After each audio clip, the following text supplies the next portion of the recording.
Back up in the house again, sons of Jacob, with some of that Mai Tai music, some of that Pina Colada South Pacific flow. You know how we do it. I'm down with the IQAhmath, CR Savage, and I go by the name of the business. Check it. Yo. My mind state is elevated, meditate on the things created, and now I move with the smoothness of the heavenly movements. Kick this music so my people can move to the rhythm. My lyricism will hit them with the words of wisdom. So many questions, my mission is to give you the business. Spiritual fitness is found in the biblical witness. Left in a book on a page, forever we gaze, looking for answers in the maze since the days. Foul ways we pick up chasing the paper that's worthless. Looking the surface is these crackers satanical purpose. Who do you follow and what you believe? Cause I breathe a prophet's breath from the scriptures I read. I wear my heart on my sleeve, but I love my people for show. They get to tripping and I'm laying them down on the floor. Israel, let's go. We giving death blow. Roll to the hood, sipping XO with a blessed flow. Yes.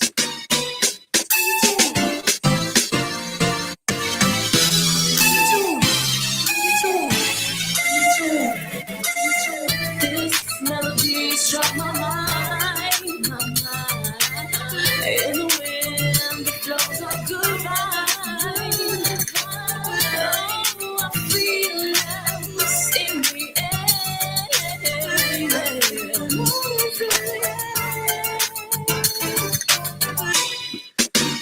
Brothers and sisters, go get some of this Israelite loving, girl. She said I be super sentences, it's not the innocence, but my intentions be moving with 3 senses, just to hear, to smell it, to leave. Pay attention, never to touch, to feel it, to breathe. Words of nutrition, the fact remains. See yours, I came to keep saying, to beat rain, to be ready for action when my dogs change. I love you, so I'm very pain. Ain't no crime in me observing the beauty in the stars and the trees. So tell me the disease I carry for birth, watching your degrees. 36, 24, 36, man, please. My situation be unique. I got a balance being a feather to you and in the stone of these streets. Many out there want me to play the role of cold cheese, so I lay calm like a low breeze. Big cold words they call they heart to freeze, putting their mind at ease from any type of deceit. Yeah.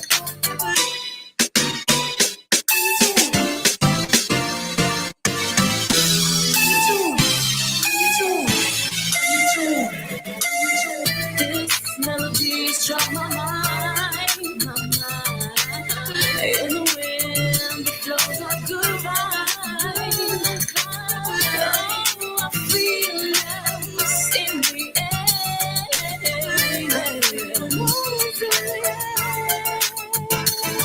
Yo, let's begin with this. Relentless attacks on those that stay repentless. It's the kid in the business, out to keep Satan winless. I paid my dues and finished my sentence. So what's with all the resentment? Your whole sense of reality's bent. In 10 years of the time I spent getting right and change alive, and praising the Most High, and strive to resurrect the lost tribe. And stand at ease cause I'm hard to please. Brothers exhale the breeze out there catching Z's, but they're like a parasitic demon that sucks. I flatten you out like a tummy tuck, like Amalek and such. You wanna be my clone, let the truth be shown, how you all get blown, and then I piss in your tombstone. Born alone, die alone, I'm a saint coming for the throne, and chicken with the scripts and you can send her home.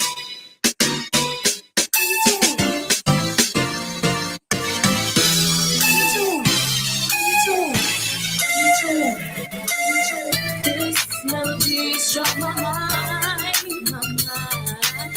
In the wind, the flows of good vibes. Oh, I feel lost in the air.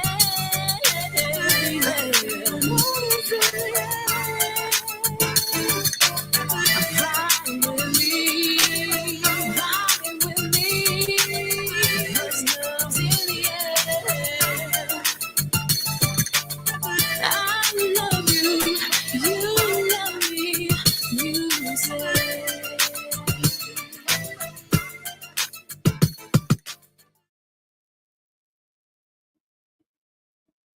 Shabbat Shalom, family. Shabbat Shalom.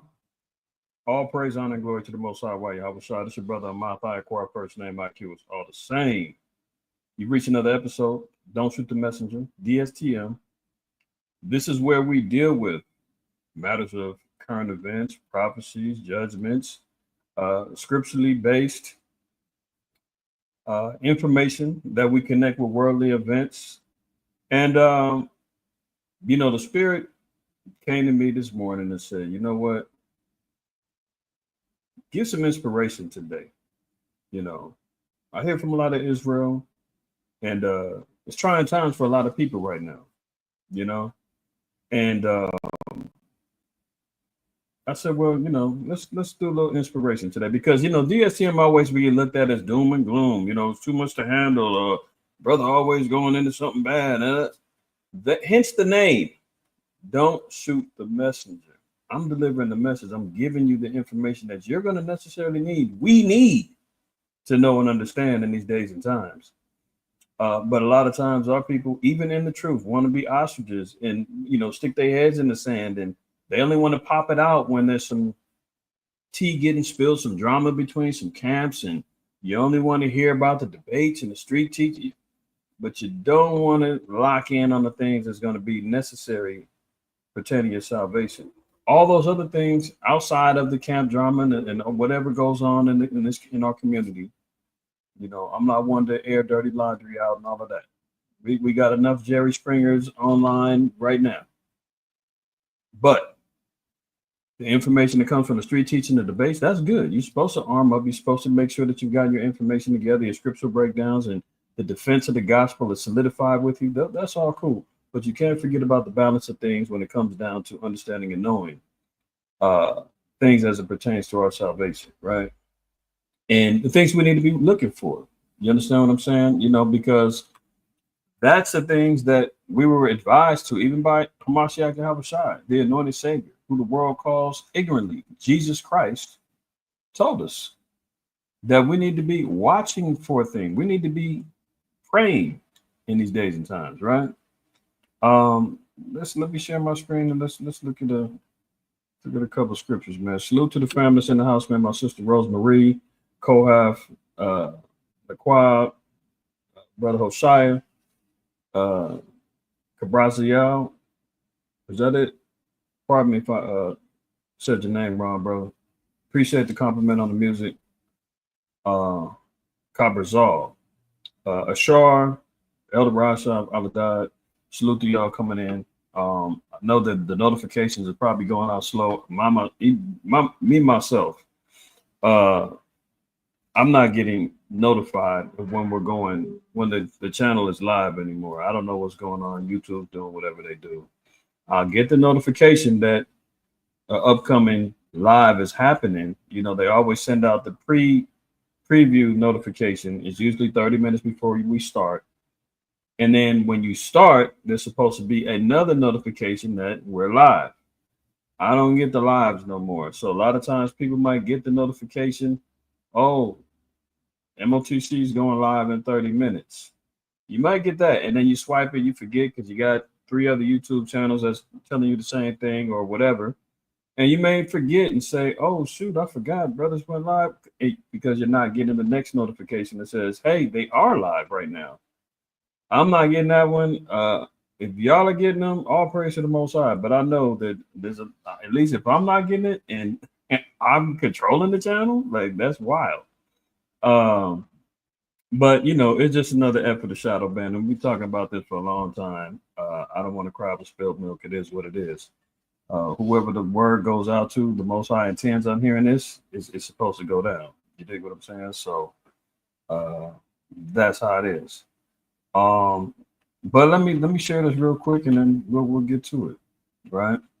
So Mark 13:33 says, take ye heed, watch and pray. But keywords, watch and pray, for ye know not when the time is.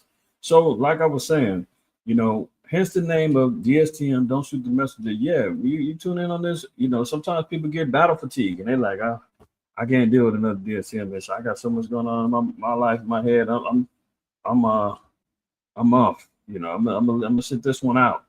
I'll come back later, or that's all cool. But guess what, man? The scriptures say, "Be not weary in well doing." And I know sometimes it can be overwhelming. Me myself, I get burnt out. I'm looking at stuff, hearing stuff is getting sent to me. It'd be overwhelming. I get it. I get it. So the Most High said, "Well, make sure Israel has a balance, and there is inspiration within the nation, within those who tune in and." You know, like to share the information. Many of us are like-minded. We're all looking at, particular things as it pertains to prophecy. We're all watching and praying. This is why we have this community of brothers and sisters on this end over here on this channel, because we all are interested and our spirits are locked in on the same thing. There's others who are like, hey, I can only handle so much. If that's your issue, you're gonna be in a lot of trouble. Because let me just preface this before we begin. Jeremiah 28, and let's read 8 and 9, right? We should know this. The prophets that have been before me and before the of old prophesied both against many countries and against great kingdoms of war and of evil and of pestilence. So the pedigree of a prophet, the things that the Spirit of the Lord sends to the prophets, is things of this nature. It's not always good news. It's not always tap dancing and showing your teeth and partying and turning up. It's not always the case. We're going to have those times. That's why the Most High set aside holy days, feast days, convocations for us to release the stresses and the problems and the issues. And, we can leave off of all of those things in those moments to celebrate the Lord and his holy days, i.e. the Feast of Dedication coming up next week. 8 days, the Lord said, leave all your worries behind, as the old saying goes, and enjoy each other's company. If you have a body or, somebody you can congregate with, if not, if it's just your family, do so. If it's just you, stay in the Spirit of the Lord. And he said, look, man, all I know is this week was a glorious week for my people. I'm supposed to be in mirth and in gladness. I'm not supposed to be in depressive states. I'm not supposed to be, kicking myself in the butt and pouting and whining and angry. No, this week, hey, take it easy. We're enjoying ourselves this week. You dig what I'm saying? This is why the Lord said, even on the 7th day, he said, 6 days, you got to labor, you're going to go through hell. But the 7th day, I'm going to always give you a chance to rest. I'm going to always be able to, give you opportunity to recenter, refocus, reconvene, in the spirit of truth, recharge up, and then you go back to war again.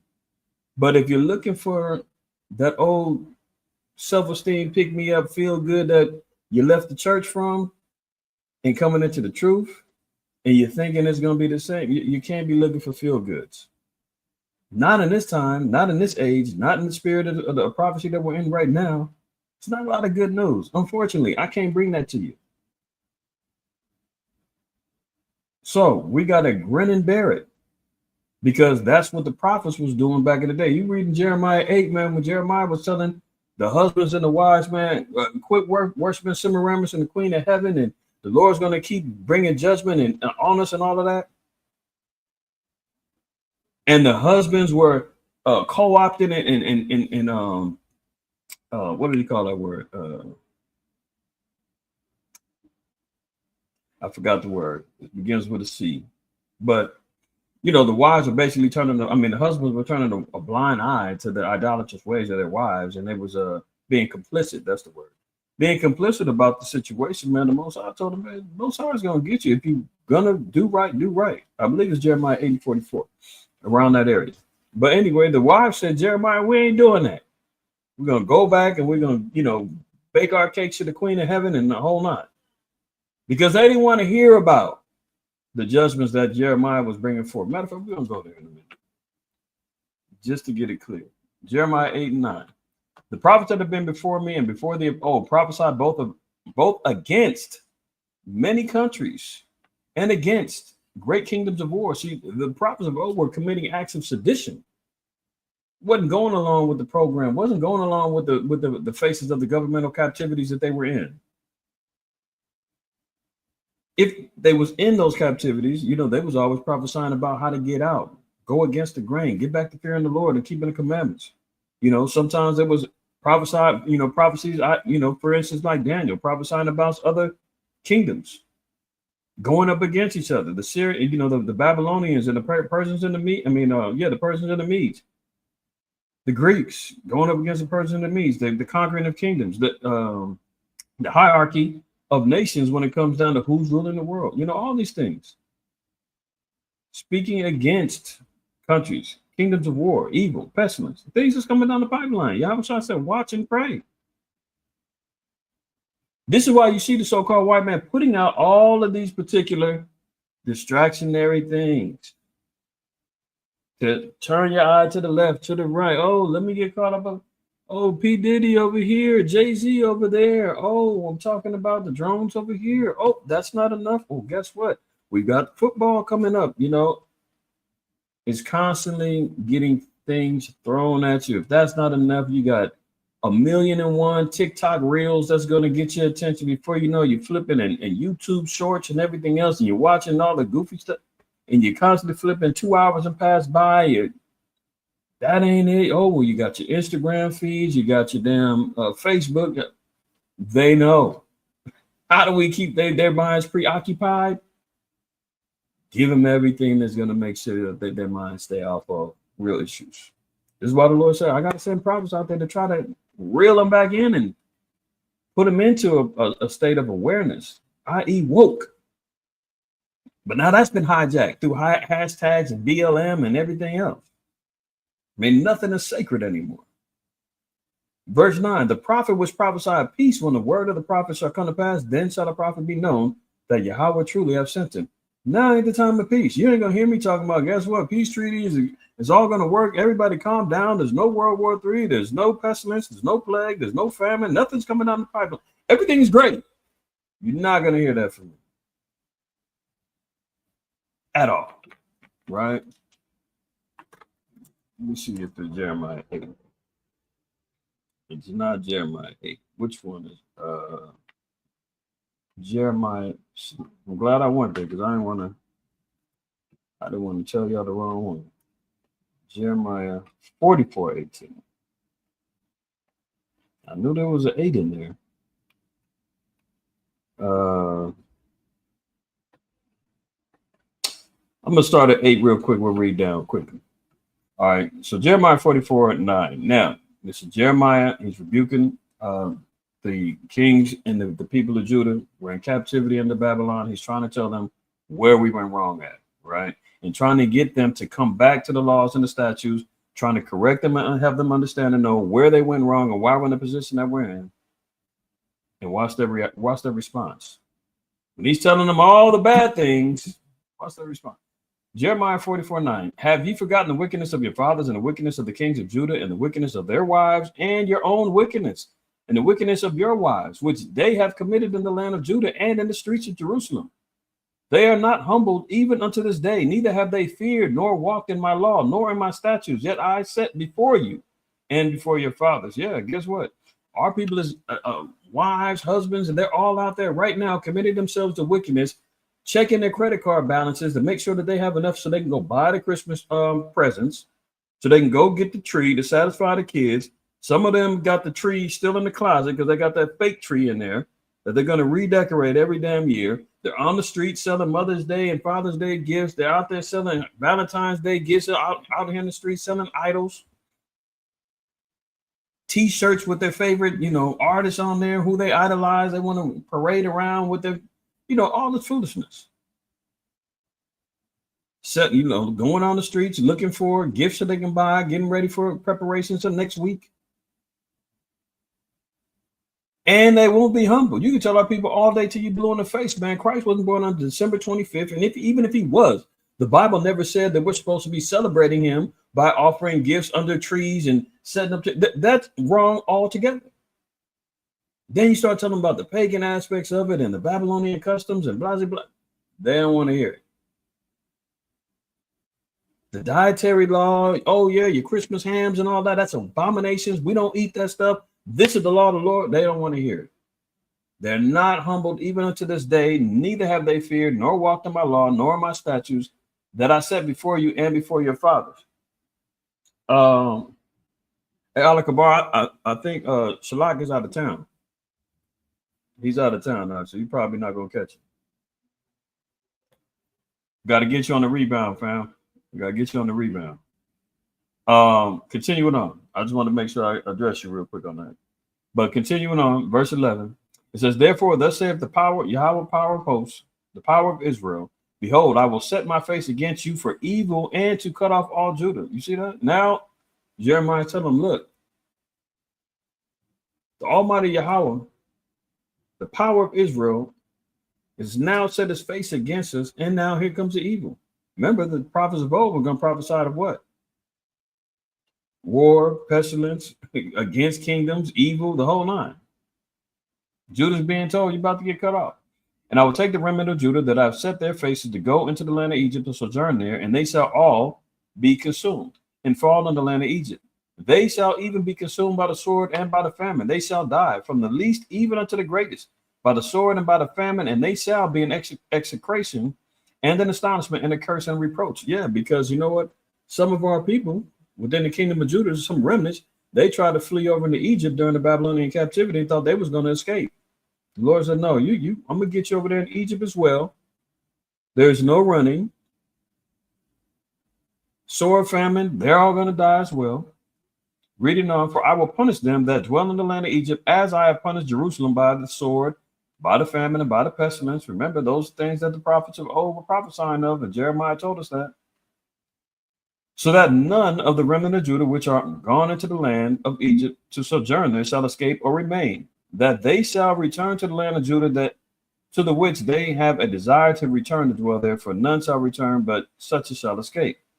Now watch this, verse 15. Then all the men which knew that their wives had burned incense unto the other gods. See that? Men knew. They sat back and turned a blind eye while their wives is out there being rebellious, tripping, wicked, committing all kind of abominable sacrifices, burning incense, idols in the house, the whole nine. And the man just sitting back saying, happy wife, happy life. Cool, let her do her thing. As long as she lets me watch the game and I got a plate of food on my in my face, I'm going to let it go. Man, you out of line. And there's plenty of brothers out there that's out there doing that, committing that right now. Goddess worshiping in the whole nine. The Lord said what? The men all which knew their wives was out here burning incense unto other gods and knew their wives was wicked as hell. Continued on, it says, and that all the women that stood by, a great multitude, even all the people that dwelt in the land of Egypt and Pathros, answered Jeremiah, saying, as for the word which thou hast spoken unto us in the name of Yahweh, we will not hearken unto thee. Jeremiah, get the hell out of here. You're not going to ruin my household, man. Yeah, listen, man. I got to live with this woman. Woman saying, that's right, Jeremiah. Who the hell you think you are? You ain't going to tell us that the Lord's going to curse us and put us to death. We out here living great. We ain't doing that. You just a man. How do we know the Lord sent you? We're out here burning these incense to the Queen of Heaven. We've been doing good. Ever since we stopped, we catching hell. Jeremiah's trying to kill us, baby. Come on. And grabs the husband and leads him and tells him, and he goes off with his tail tucked between his legs and his head down, walking away. Verse 17, look, but we will certainly do whatsoever thing goeth forth out of our own mouth, to burn incense unto the Queen of Heaven, and to pour out drink offerings unto her, as we have done. We and our fathers, our kings and our princes, in the cities of Judah and in the streets of Jerusalem. For then had we plenty of victuals and were well and saw no evil. Oh yeah, as long as we were, going after the Queen of Heaven. Oh, as long as we're sitting back and observing the ways of Babylon and the mother of harlots, and we're following along with the folly days, and we just turned blind eyes and we forgot about all the righteousness that we learned. We don't want to hear about that no more. You know what? When we go along with the program, life is good. When we commit ourselves to the wickedness and drink the wine and the fornication, and we're fine. Jeremiah, you're not going to have us tripping. IQ, all of that doomsday talk, last day prayer, prophesying. I don't want to hear that right now. I want to have a good day. Well, so do I. And we're going to have a good day. Bahashem Mashiach outside, right? In the name of the anointed Savior, Yahweh, we're going to have a good day regardless, right? But we're not going to have a good day in ignorance. Scriptures tell us, man, be not ignorant in any matter, small or great. So we got to know, that's knowledge. So just want to bring that out. They didn't want to hear about the famine, pestilence, the plague, the death, and everything. They don't want to hear about it. They want to sit back and commit themselves to the evil, right? So that's how it goes down. Don't be this person either. Jeremiah 30. Excuse me, Isaiah 30. 38, and we're going to read down. Now go, Isaiah 30 and 8. Now go, write it before them in the table and note it in a book, that it may be for the time to come forever and ever. So these prophecies were to be documented, written plain upon tables. What's the next? Verse 9. That this is a rebellious, lying children that will not hear the law of Yahweh. So he said this is documented. And it's in time continuum that the children of Israel will be rebellious. They love to lie. Children that don't want to hear the law. I mean, you see it all day long. At one point in time, we was one of those same rebellious, lying children until we hearkened unto the voice of Christ and repented. Verse 10, which say to the seers, see not, and to the prophets, prophesy not unto us right things. Hey, don't tell us about war, pestilence, plague, evil. Don't tell us about repenting before the time's too late. Don't tell us to watch and pray. I don't want to see all that right now. Let me tune out. It's overwhelming. My head is exploding. I just need to see some good stuff right now. There's good stuff too. We stay balanced, of course. But sometimes I know people get overwhelmed. They say, yeah, I can't do it. I'm cool, man. That's all that brother goes into. No, it ain't. Once a week, yes. But other lessons, everything I've done for damn near 30 years has been completely balanced. But this is information that needs to be becoming even more expedient, even more understanding because of the times that we're in. Would say to the seers, see not, and to the prophets, prophesy not unto us right things, speak unto us smooth things, prophesy deceits. See, don't be this individual that just wants to hear everything's going to be all right. Just wants to hear about the turn-ups and the great things that go on within Israel and, in the world. And yet you want to hear lies. You're clinging on to ears of doctrines that you know are questionable. Doctrines that you know is like, that don't sound right. But for the sake of, going along to get along, you do it. Speak of those smooth things, prophesy lies. You don't want to hear about. We're winding this thing down. You don't want to hear about the things that's going on in the earth, things that's going on within our nation, things that pertain to our salvation. No, you just want to hear some more foolishness. Sorry. Not sorry. Verse 11, get you out the way, turn aside out of the path, cause the Holy One of Israel to cease from before us. Wherefore thus saith the Holy One of Israel, because ye despise this word and trust in oppression and perverseness and stay thereon, therefore this iniquity shall be to you as a breach ready to fall, swelling out in the high wall, whose breaking cometh suddenly at an instant. That's our job, is to try to prevent that. Saving souls is what we're into, right? So let's just make sure that we're not in that spirit, man. I know it can be coming. It can get a little dark and overwhelming, but guess what?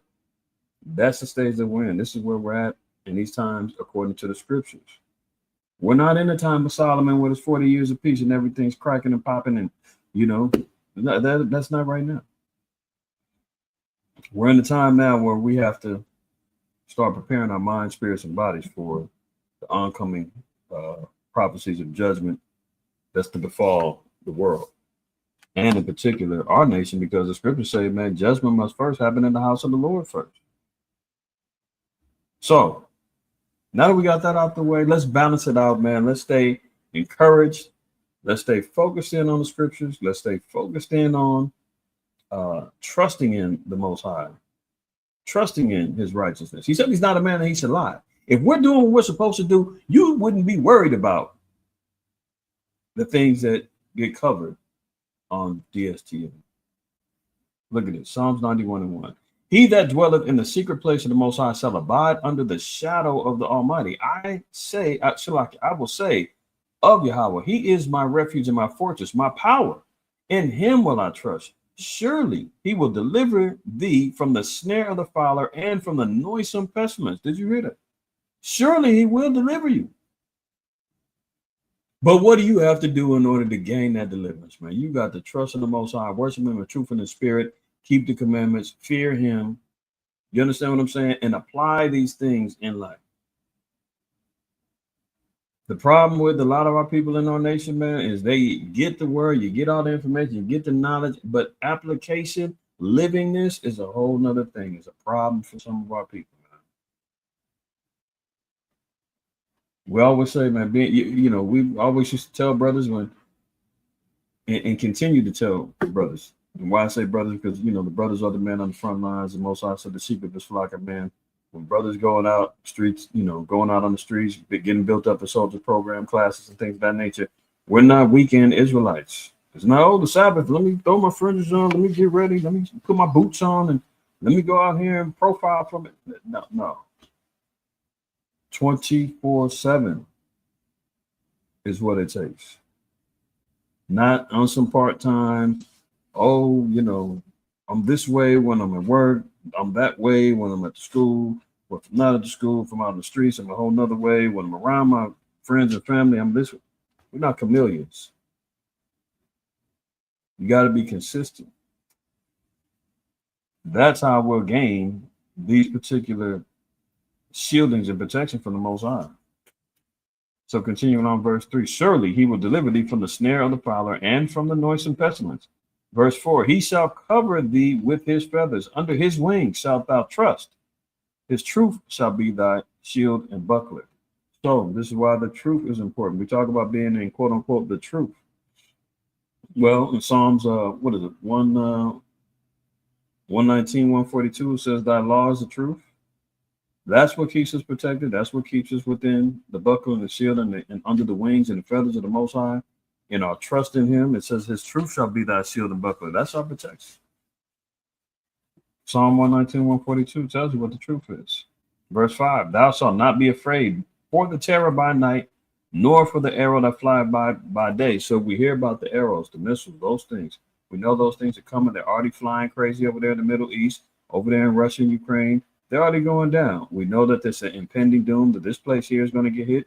The Lord said that we're not to be afraid of those things. The terror by night, you see everybody out there with their binoculars and their phones. They're looking at drones all day. What is that? Oh my goodness. Is it a chariot? Is it a UFO? Are they alien? They throw up all of these damn distractionary things as a psyop, which is really what it boils down to get people hyped up to start moving the herds into particular directions mentally. If the government and everybody else said, oh yeah, the drones are this, that, and the third, shift them over this way. Now that we've got enough hype that's going on TikTok, Instagram, on Facebook, on YouTube, and all of these particular, commentaries about what it is. Now we've got the people of the minds captivated on theories. Now we can shift their attention away from other things that are more important. You see, World War III is just jumping up. We've been talking about the pestilences that our enemies are drumming up the last 3 weeks.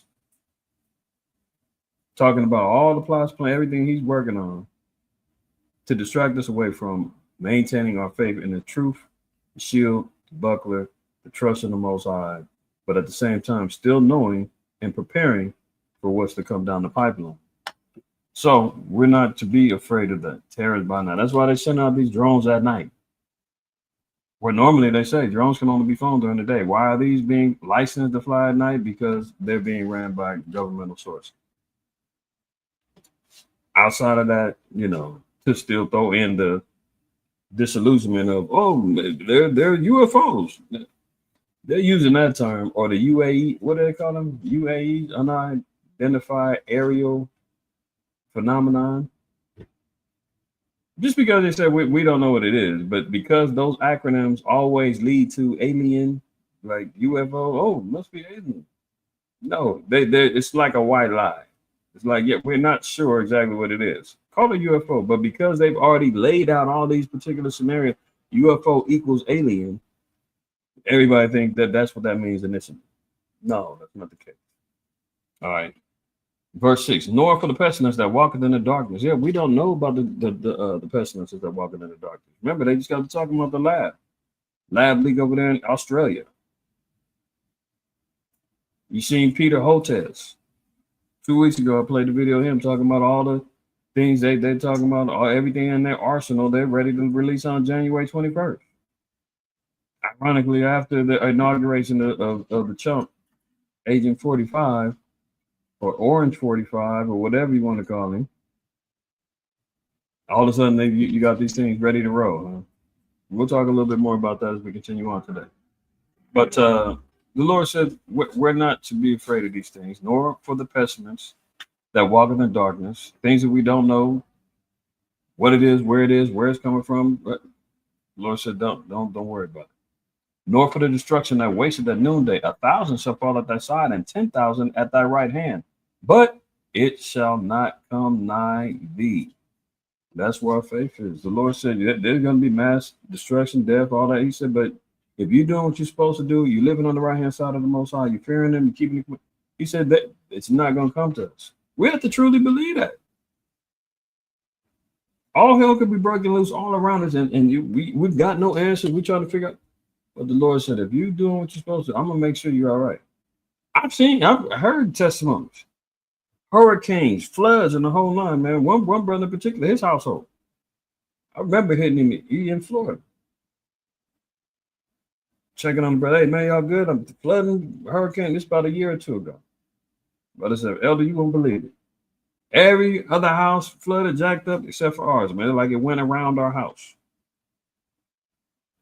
And that ain't his testimony ain't the only one. I've heard this on a couple of other occasions where particular destruction and disaster was supposed to hit, and it went around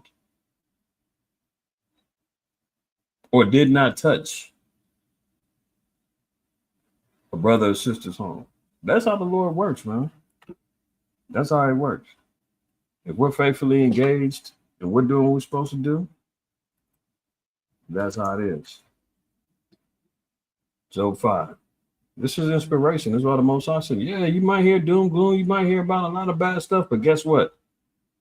If we're on the right-hand side of the Lord, man, and we're fearing Him and we're keeping the commandments and we're doing what we're supposed to do as men and women of the Lord, we're going to make it out. We're going to be all right. The Lord promised that a remnant is going to escape. The Lord promised that His servants was going to eat, drink, going to be taken care of in these times, before our deliverance. Yeah, there's going to be Jacob's trouble in the whole nine. Not saying it's going to be some pre-tribulation, no tribulation rapture like the Christians. No, we might catch some hell. You might go through some things, but guess what? The Lord said He's going to deliver us out of them. Look at this. Job 5:19. He shall deliver thee in 6 troubles. So that doesn't mean that trouble's not going to come our way. He said you can have 6 troubles. We're going to go through some trouble. But guess what? Yea, in 7 there shall no evil touch thee. He said when them troubles are completed, you're going to be delivered and going to be protected. Thus saith the Lord. So I'm not setting up to the table to tell you, you ain't going to go through nothing. Everything's going to be great. When all hell's breaking loose, you're going to. No. The Lord said, hey, trouble's coming. You're going to get hit in some trouble. Some of us might.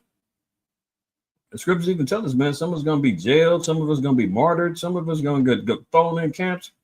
The whole nine. Your family, your kinfolk, they're going to turn on you. They're going to turn you in. They're going to, completely disassociate themselves with you. The scriptures say, man, your friends are going to fight like enemies. I mean, there's going to be trouble. Famine.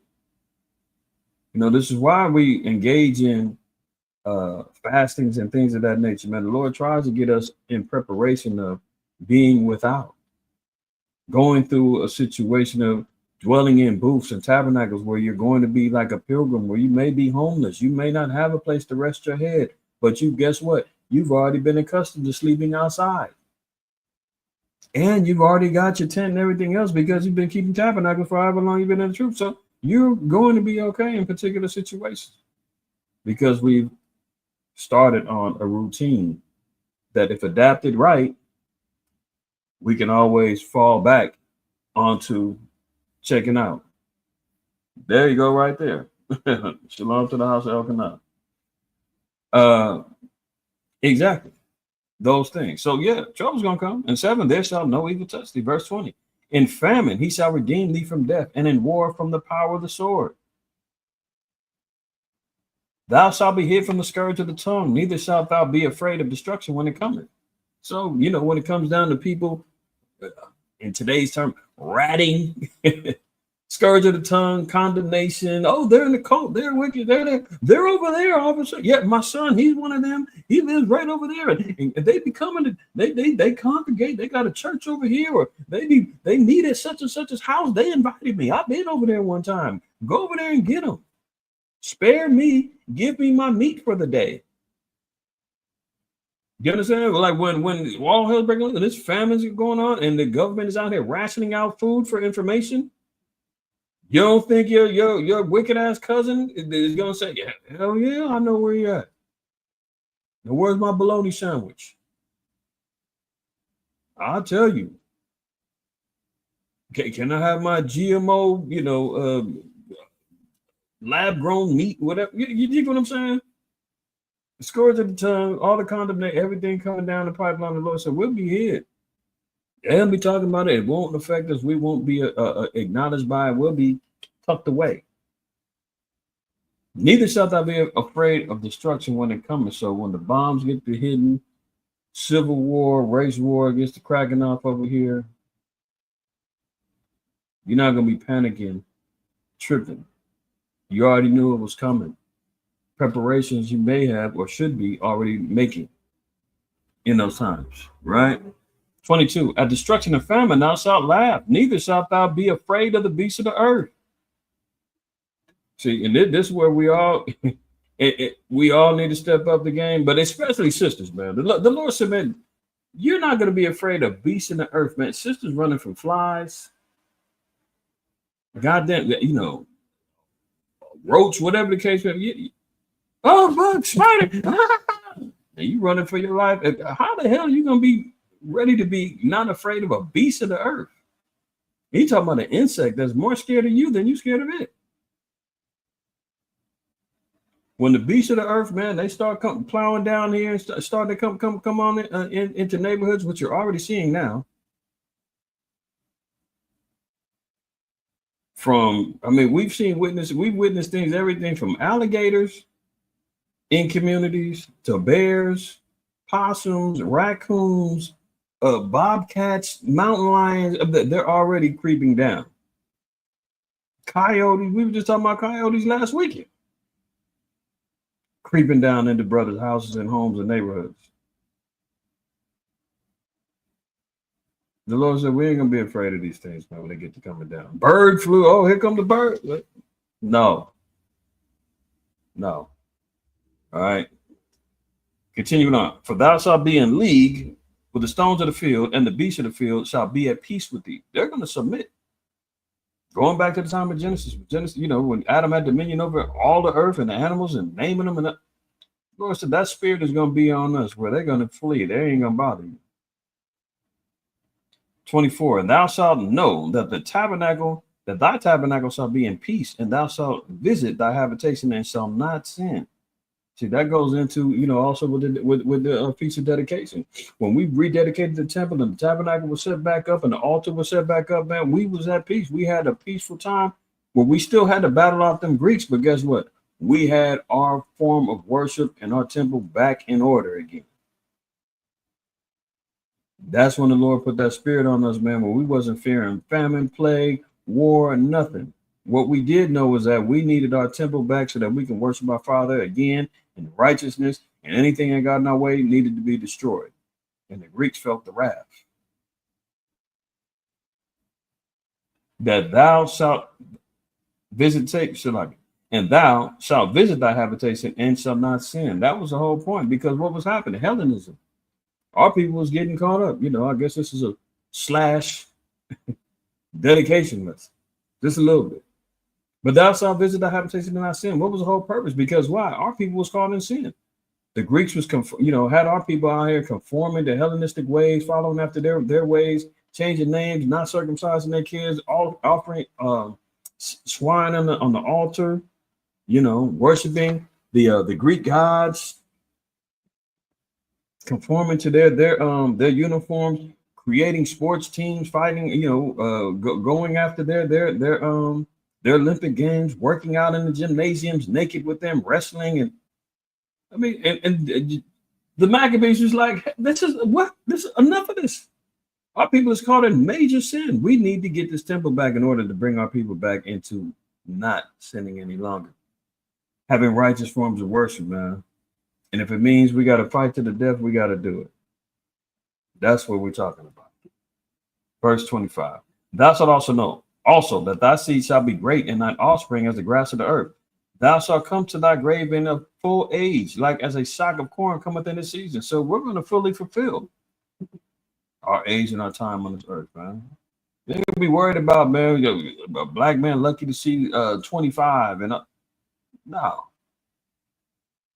Brothers getting cancer and all kind of issues at 30, and all these impotent brothers out here, man, they can't get it up no more at 18, 25 years old, needing drug enhancements just because their whole immune system and their body is jacked up, man. The reproductive system is that.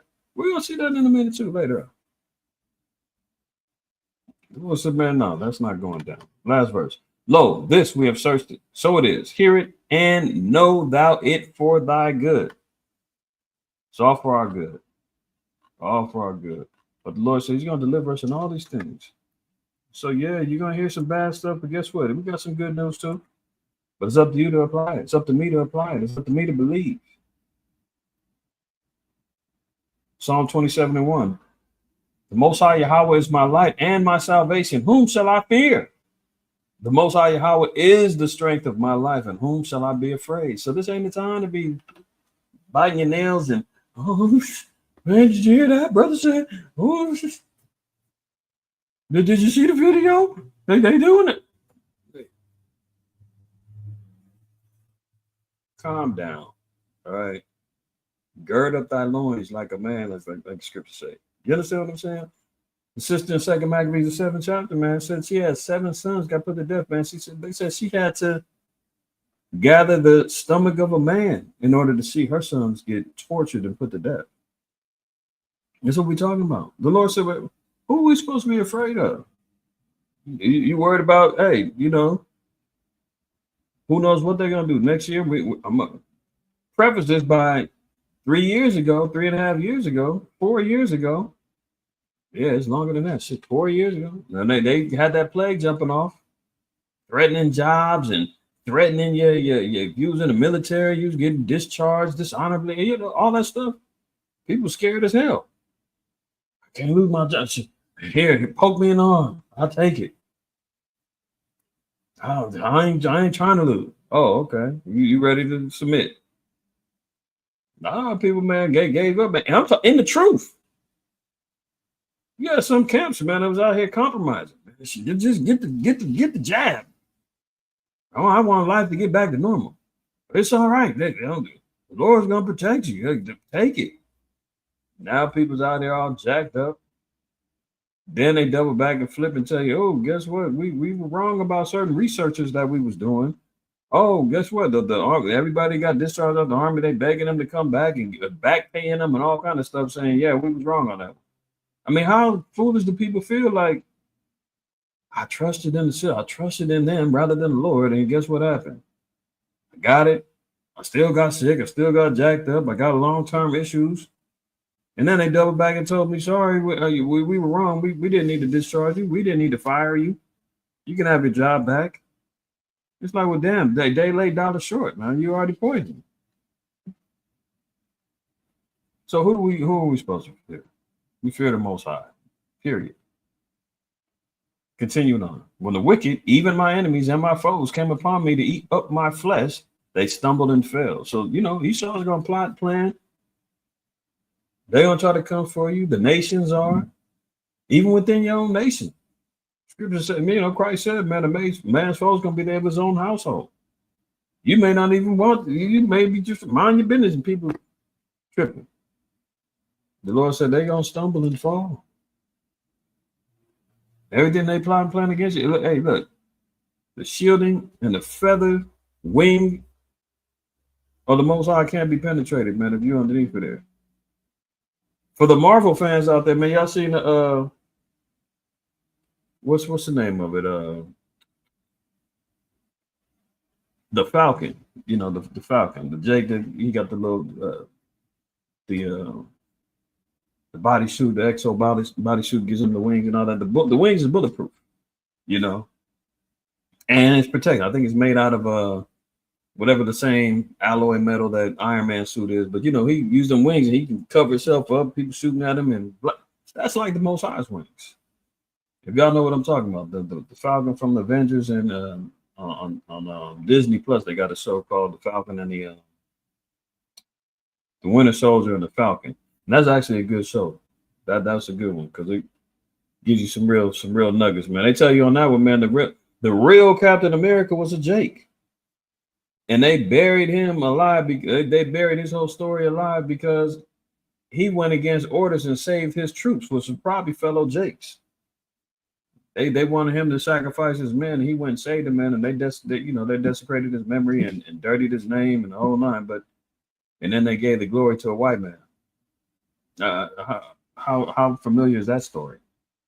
But anyway, verse 3. Though an host should encamp against thee, my heart shall not fear. Though war should rise against me, in this will I be confident. One thing have I desired of Yahweh, that I will seek after, that I may dwell in the house of Yahweh all the days of my life, to behold the beauty of Yahweh and to inquire in his temple. See, and read this whole chapter, right? Read this whole chapter. I'm going to read just a couple more, and then we're going to get to some of these current events. Bear with me. But this is something necessary I just want to come out with. I'm going to just get straight to the scripture. Psalm 112:7 says, he shall not be afraid of evil tidings. His heart is fixed, trusting in the Lord. Did you hear that? Your mind, your heart, my mind, heart has to be fixated on trusting in Yahweh. Locked in, no diverting, and there's no loosening.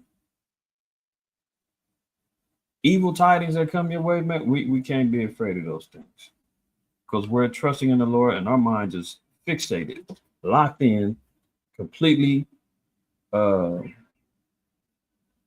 unmoved when it comes down to these things. All right.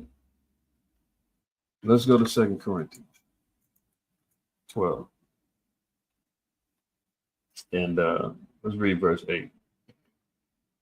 It says, for this thing I besought the Lord thrice, that it might depart from me. And this is Paul. And we know Paul went through all kinds of infirmities, oppressions, rejections, distrust, everything, shipwrecks, robbery, jail. Paul went through it.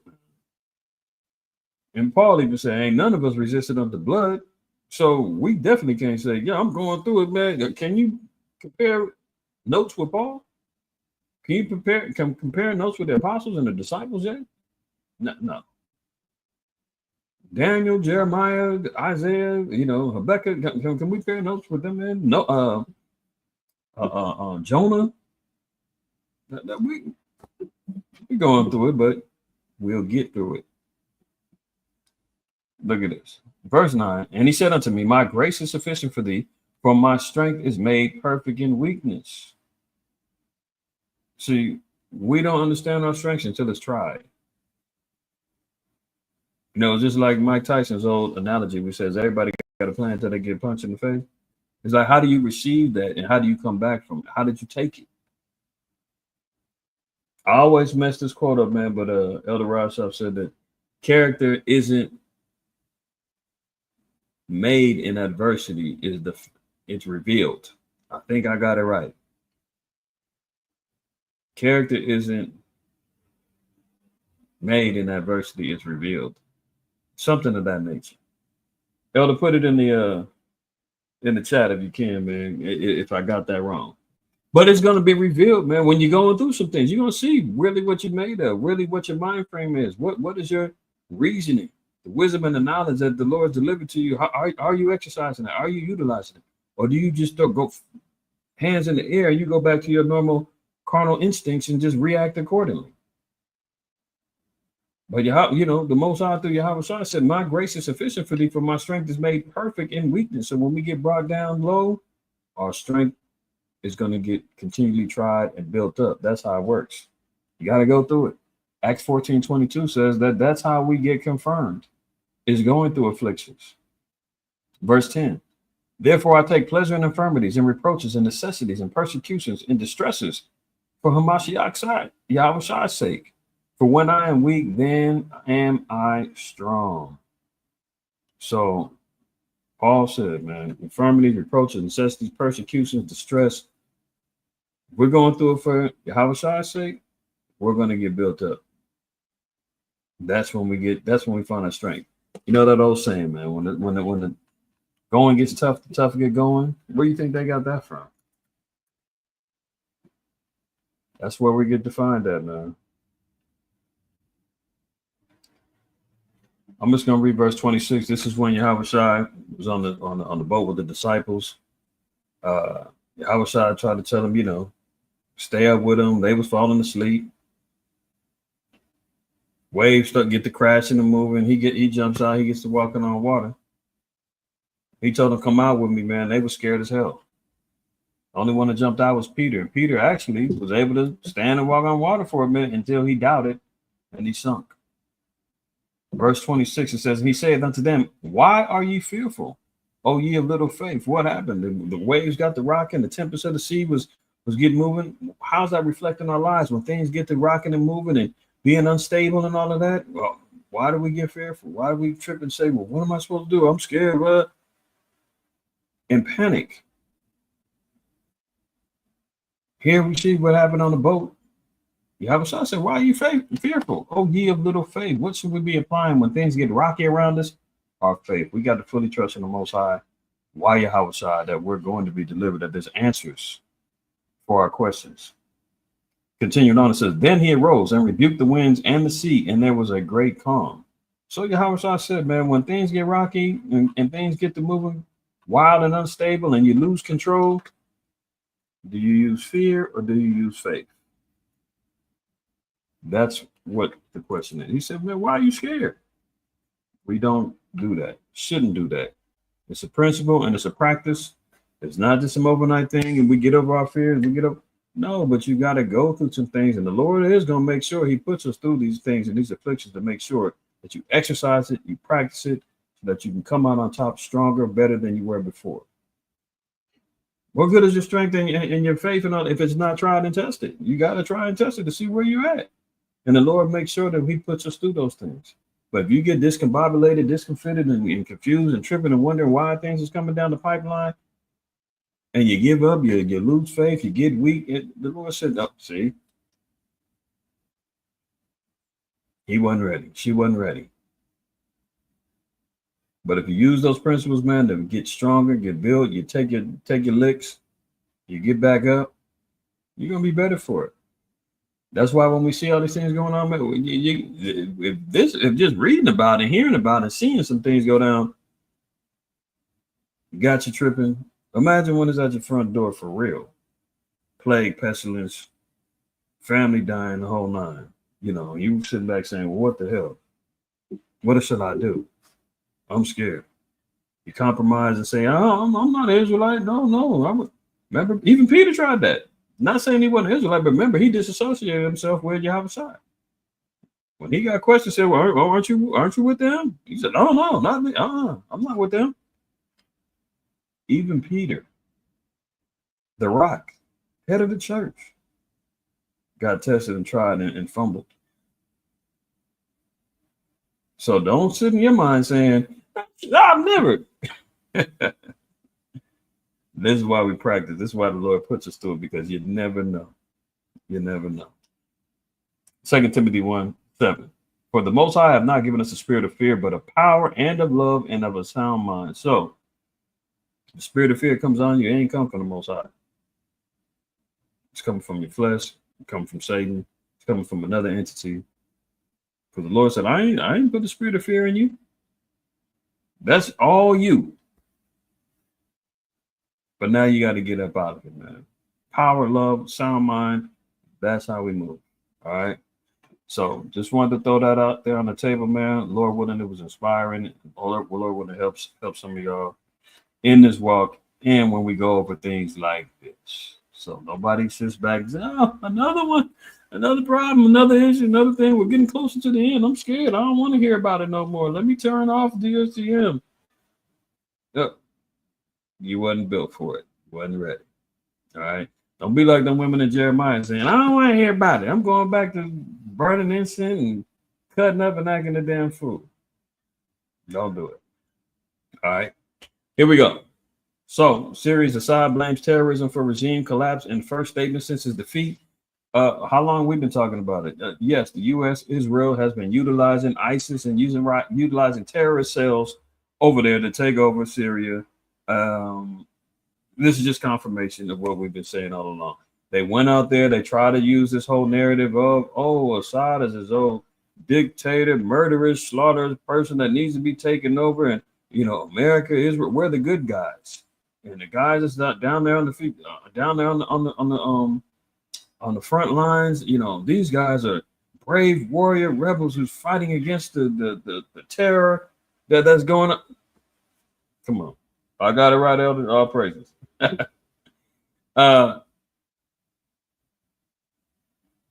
Now we're seeing, these guys are quote unquote former ISIS members who's been reformed, man. They've been reprogrammed all of a sudden. Now they don't believe the tenets of the Islamic beliefs that led them on to be a terrorist organization. They don't believe that no more, huh? Somehow they got turned out by America and Israel. I mean, come on, man. So this is just more confirmation. Assad is saying, look, man, terrorists have took over. This is a whole terrorist organization. This is terrorism that we've experienced. The same thing that America says, they're fighting the war on terror. They're against terror, but they use terror to take over this thing. You can't make this stuff up, man. The hypocrisy is wild. So he says, my departure from Syria was neither planned nor did it occur in the final hours of the battles, Assad said in the statement posted to the presidency's official Telegram channel. As terrorist forces infiltrated Damascus, I moved to Latakia in coordination with our Russian allies to oversee combat operations, Assad said. So there you have it. This is confirmation of what I've been talking about, brought out weeks ago, that this was a planned attack. America is using terrorists to do their bidding.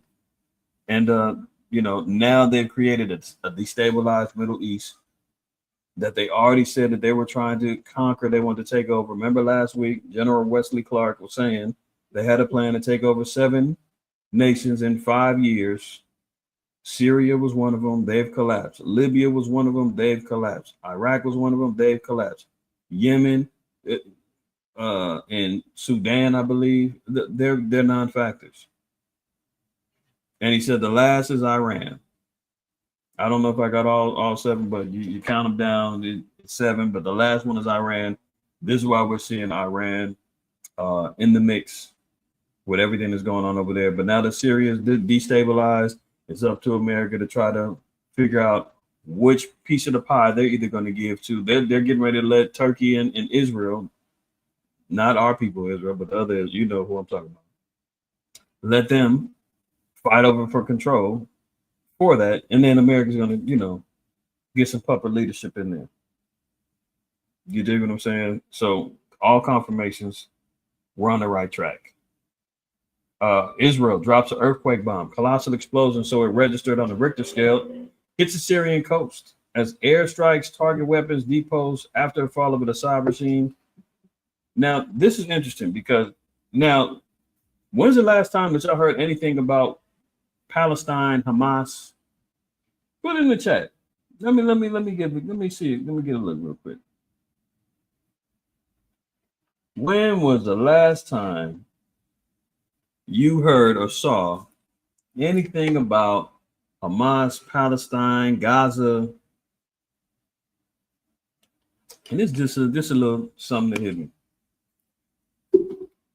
We've been hearing about Iran, Hezbollah, Syria, all that stuff for the last damn near 6-8 months, year, maybe 6-8 months. I don't want to go too far back. But the whole narrative of Palestine, Gaza, are we seeing free Palestine people protesting anymore? Have y'all seen that of late? Correct me if I'm wrong. I ain't seen it in a minute. Throw it in the chat. Don't be scared. If you can say, man, yeah, I ain't heard about that in a minute. They ain't really been talking about Palestine too long. Or if they have, correct me. And I'm going to tell you why I'm talking about it. Contribute in the chat and let me know. Okay. One brother says no, he ain't heard about it. I guess the rest of y'all been hearing about Palestine. It's still free Palestine. And people are still protesting. Gaza still under attack. We you know, the refugee encampments are still being victimized. Have y'all seen any of these headlines of late? No, I haven't. I haven't either. Okay, Koab says it's been about a month. Shar says it's been a minute for him. Kabar says I ain't heard about it at all. Now, why do I say this? Now the focus is more on the Middle East now. Now it's war in the Middle East. The war has been transferred. We ain't heard too much about, Israel against Palestine. That's kind of died down. That's already kind of simmered. They got that under control. That was more of a bigger catalyst to move towards justification to expand the war to the Middle East, if you follow me. And I'm going to go out on a limb and say this was all planned. Shh, they're listening. This was all part of the bigger picture. Remember, if you double back, like I just said, Wesley Clark said he got the memo from the Pentagon. Middle East is about to be under siege. 7 of these nations got to fall under the hand of the mother harlot of the great whore. We're coming to get it. We're going to control it. Look at this. Why do I say this? Just out the BBC. Let's look at this headline real quick. One headline. Why did it take Israel so long to deal with Hamas attacks on Gaza? Were the Israel Defense Forces, the IDF, in those long hours, where were the Israel Defense Forces in those long hours as Hamas militants roamed at will around communities near Gaza? Some are asking. So there's a question. Where were they? What happened? Why did they allow so much time to elapse when the October 7th attack happened? Let's look at this one from Reuters. First Israeli military report on October 7th. Attack finds, get out of the way. Just let me double back. The first Israeli military report on October 7th. Attack finds army failed to protect the civilians. Oh, a stand down, if you will. You said, what do you mean stand down?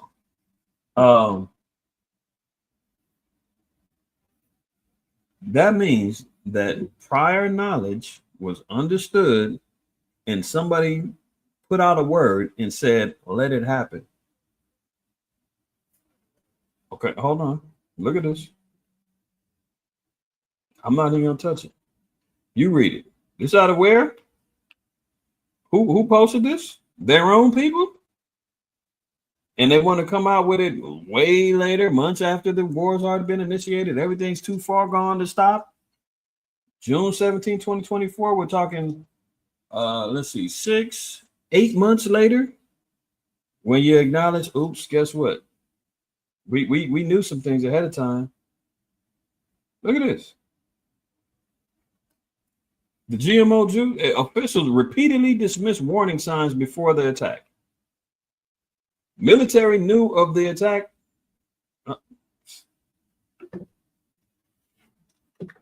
Exactly, Naquab. That's why we're talking about it. You're right. They did what? Oh, IDF knew of the plan to kidnap 250 people before the October 7th attack, but they let it go. The IDF had precise information about Hamas' intentions, but due to prevailing conceptions in the security establishment and possible negligence by officials, the warning signs were not acted on. Oh, so you knew about it, but you didn't do nothing about it. You stood down. Look at what happened on January 6th. Remember seeing all them cops? They was escorting them Edomites around the White House, letting them do whatever they wanted to do, opening up the doors. And then they double back and say, oh, look what happened. This was an insurrection. This was a treasonous. It's a sedition. You saying, well, who let it happen? Some things is more than me side, man. We're dealing with the devil, mind you. So-called white man is the devil. He is the top deceiver on earth. Look at it. Israeli military abandoned kibbutz for hours during the attack. Now, this ain't me saying this. This is NBC. Critical questions remain unanswered. Residents of kibbutz said, such as why the army forces at kibbutz and entrance didn't enter the kibbutz despite our desperate pleas for rescue. They're screaming at the gates, they're at the door saying, help us, and the military sitting back watching.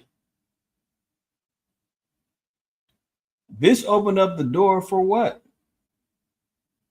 What we're seeing right now. This is why they were able to topple and you know, say, oh, this was an attack. Those people have the right to defend themselves. So now we've got justification to initiate war, expand the war.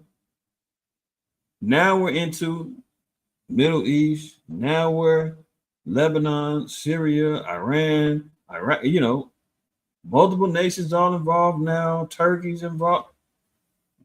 Russia. You see how that works? And the GMO Jew you know, the GMO fakes is over there letting all hell break loose, dropping earthquake bombs. So long gone are we were talking about some damn Hamas. This is all lined up to get to where we're at right now. The devil, man, he's strategic, man. But is it, you know, let's give all praise, honor, glory to the Most High, because we know that's the Most High playing chess, lining these things up. But in the fleshly level, carnal level, in the worldly level, we see in the nations, the kingdoms, and how they move and operating, and really who's starting what, and what's the overall goal. We see it. All right. So they knew about what was going to happen. They did nothing. Then when it happened, for hours, they let it go down before they run up in there and say, we're under attack. Hey, we got to stop it. We're the hostages, and hundreds of people have died, and these wicked sand niggas got us. And we need the right to defend ourselves. America, do we have your authority? No. America sit back and say, this horrible attack, such and such. This is why the hashtag, the line that all the media was saying, Israel has the right to defend themselves. The government, everybody was saying the same lines because it's all scripted. Then they go out there and bomb, bomb, bomb, bomb.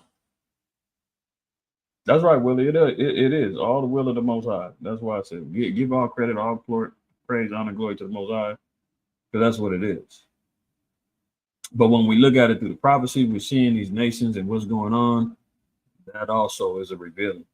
Now we're putting on the pieces of the puzzle together. How World War III is going to be initiated, started, Valley Jehoshaphat, the whole nine, right? So we can see, man, the devil's at work, man. And this is more just justification, man. When we say that the white man is a devil, it's not just some old cliche thing.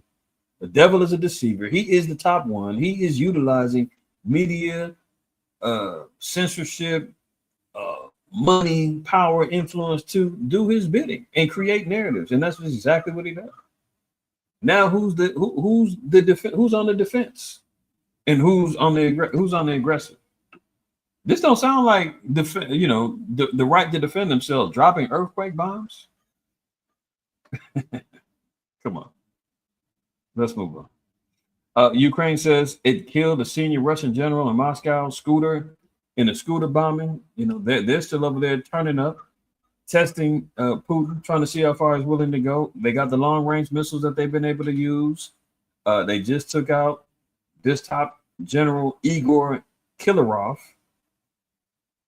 Says he's the head of the Russian armed forces, a radiological, chemical, and biological defense troops, was killed outside a residential building along with his assistant. Russian law enforcement authorities said they're saying quite possibly because his specialty was in chemical and biological warfare, he was getting ready to crack the code and expose chemical warfare labs and stuff like that over there in Ukraine. They had to put him to death before they got busted on it. And that's really not too much of a revelation because what was that? At least a year or so ago, I played the video of Victoria Nuland, the former, I forgot whatever her position is, secretary. What was Victoria Nuland's?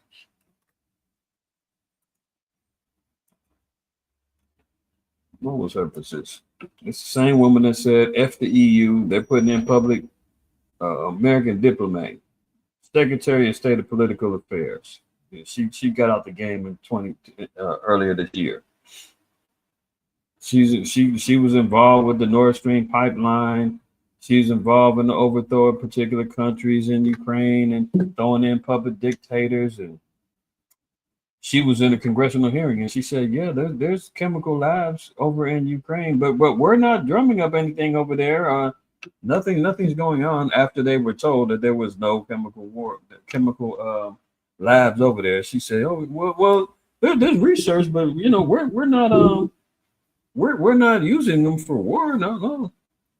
Now you got this guy, man. He's top head of radiological, chemical, biological defense, and you know he might have had some intelligence that could have blew the lid off of it. That now he can't speak no more.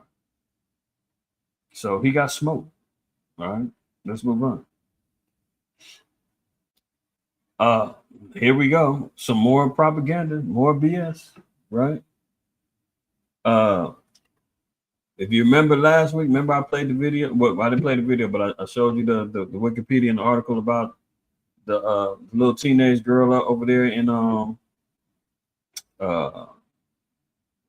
where was she from? Iraq or Kuwait?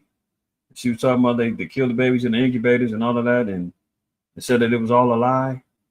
But her testimonies in them congressional hearings was used for that Kuwaiti war to all frame this image of, oh, Saddam Hussein, you know, he's over here killing people and blah, blah, blah, and murdering babies, and we got to go free them. Now look at this. A freed faker, viral Syrian quote-unquote prisoner. Remember, they said, you know, they said Assad got torture chambers in his prisons. He probably does. But this guy wasn't one of them. It was later revealed. Let me read this, man. I don't want to blow the lid. Oh, look, freed faker, viral Syrian quote prisoner found by CNN crew. There goes Cool Nigga News, Clinton News Network. They're involved in this thing. They're saying that they found him by CNN crew cowering in a cell, was fleeing Assad officer pretending to be a regime critic.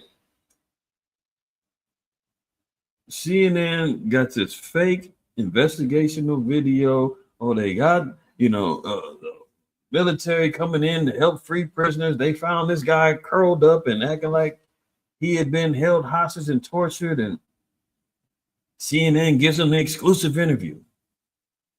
Look what we found. And it was all fake. I mean, you can't make this stuff up, man. The viral quote-unquote prisoner discovered by a CNN news crew cowering in a cell was one of Assad's evil torturers. He's one in there torturing people. And now they sat back and said, well, if we can use you to say you was one of the tortured, you know, we'll let you off so that we can continue on with it. You see what I'm saying? He's one of the bad guys, in other words, fronting like he was being tortured and held in the cell for years on end. The viral quote-unquote prisoner discovered by a CNN news crew cowering in a cell was one of Assad's evil torturers, a Syrian fact-checking site has claimed. The so-called imprisoned civilian was found trembling under a blanket before being freed by the team, exclaiming, "Oh God, there is light." I mean, this is the extent that they're going to. Crisis actors, fake prisoners being held in torture chambers, all to create and continue promoting and putting out this narrative of why Syria needs to be destroyed in a regime change. Unbelievable. But all part of the plan. Continued on. U.S. fears military buildup by Turkey signals preparation for an incursion into Syria. So this is just going into Syria's trying to get their dibs on. Turkey's trying to get their dibs on Syria so they can try to control that. Israel wants to control it. So there's going to be a button ahead. So America's going to have to step in and say, hey, you can have this portion, you got this portion, or no, we're putting Israel over this, you know. We'll see, because Turkey's already kind of been in rebellion with America, but because they want power, they're going to kiss the ring and they're going to continue drinking that wine until they, get what they want. Senior U.S. officials say Turkey and its militia allies are building up forces along the border with Syria, raising alarm that Ankara is preparing for a large-scale incursion into territory held by American-backed Syrian Kurds. The forces include militia fighters, Turkish uniformed commandos, and artillery in large numbers that are concentrated near Kobani, a Kurdish majority city in Syria on the northern border with Turkey. The official said a Turkish cross-border operation could be imminent, one of the U.S. officials said. So the fighting and the war going on in Syria is not over. Turkey now is trying to invade and take over. GMO forces on the opposite side, they're getting in. America's trying to maintain their stronghold of influence over there. So they ain't done. Look at this. Oh, breaking news. 895 billion, that's what it be, billion. Remember George Bush said wars make money. $895 billion defense spending bill passes amid World War III fears. I mean, if World War III wasn't on the table, man, they're spending almost $1 trillion for military defense, shoring up their defenses in preparation for what's coming down the pipeline. If we're at a time of peace, if they wasn't worried about, remember, the chump, Agent Orange, was running around talking about he's going to stop all these wars. Well, let me be clear. Mofo, why are you signing off or allowing $895 billion as a defense bill if you're about peace? And we see what happened with the struggle with the budget, and that's a whole nother thing. We'll look at it in a minute. But this is just a point to be made. $895 billion, almost $1 trillion, man. America can pull out the crack of his hoes cheeks. You dig what I'm saying? I don't know what they can do, drum up a damn near $1 trillion to prepare for war. But as Tupac said, you got money for war, but can't feed the poor. You understand what I'm saying? This is how you know. Esau said he's going to live by the sword. This is how he funds that prophecy. Genesis, what is it? 27:41. There's no way that the damn Arabs is the white man. I mean, what? This man lives by war. He's going to spend $1 trillion on military defense, warfare, that he can just print up, drum out of thin air, and sign off on it. Now, with that budget being approved, because remember, they were close to having a governmental shutdown, as usual. House divided against itself, can't stand. They're fighting over how much money to spend here, how much money to spend there. They were getting ready to have a government shutdown. They denied a couple of the spending bills earlier. It wasn't looking good, but they were able to come up with a new budget plan for the next 3 months. But guess what? Agent Orange is already being backstabbed. They're already turning against him. The honeymoon is over, and he ain't even got in the office yet. Remember after that, after he got elected, November 6th, oh, guess what? The markets went crazy. Everybody was getting money. He was even tweeting, talking about Bitcoin. You're welcome. Yeah, you're all going to be rich thanks to me. And now everything is on a downward spiral. That lasted about a good month and some change.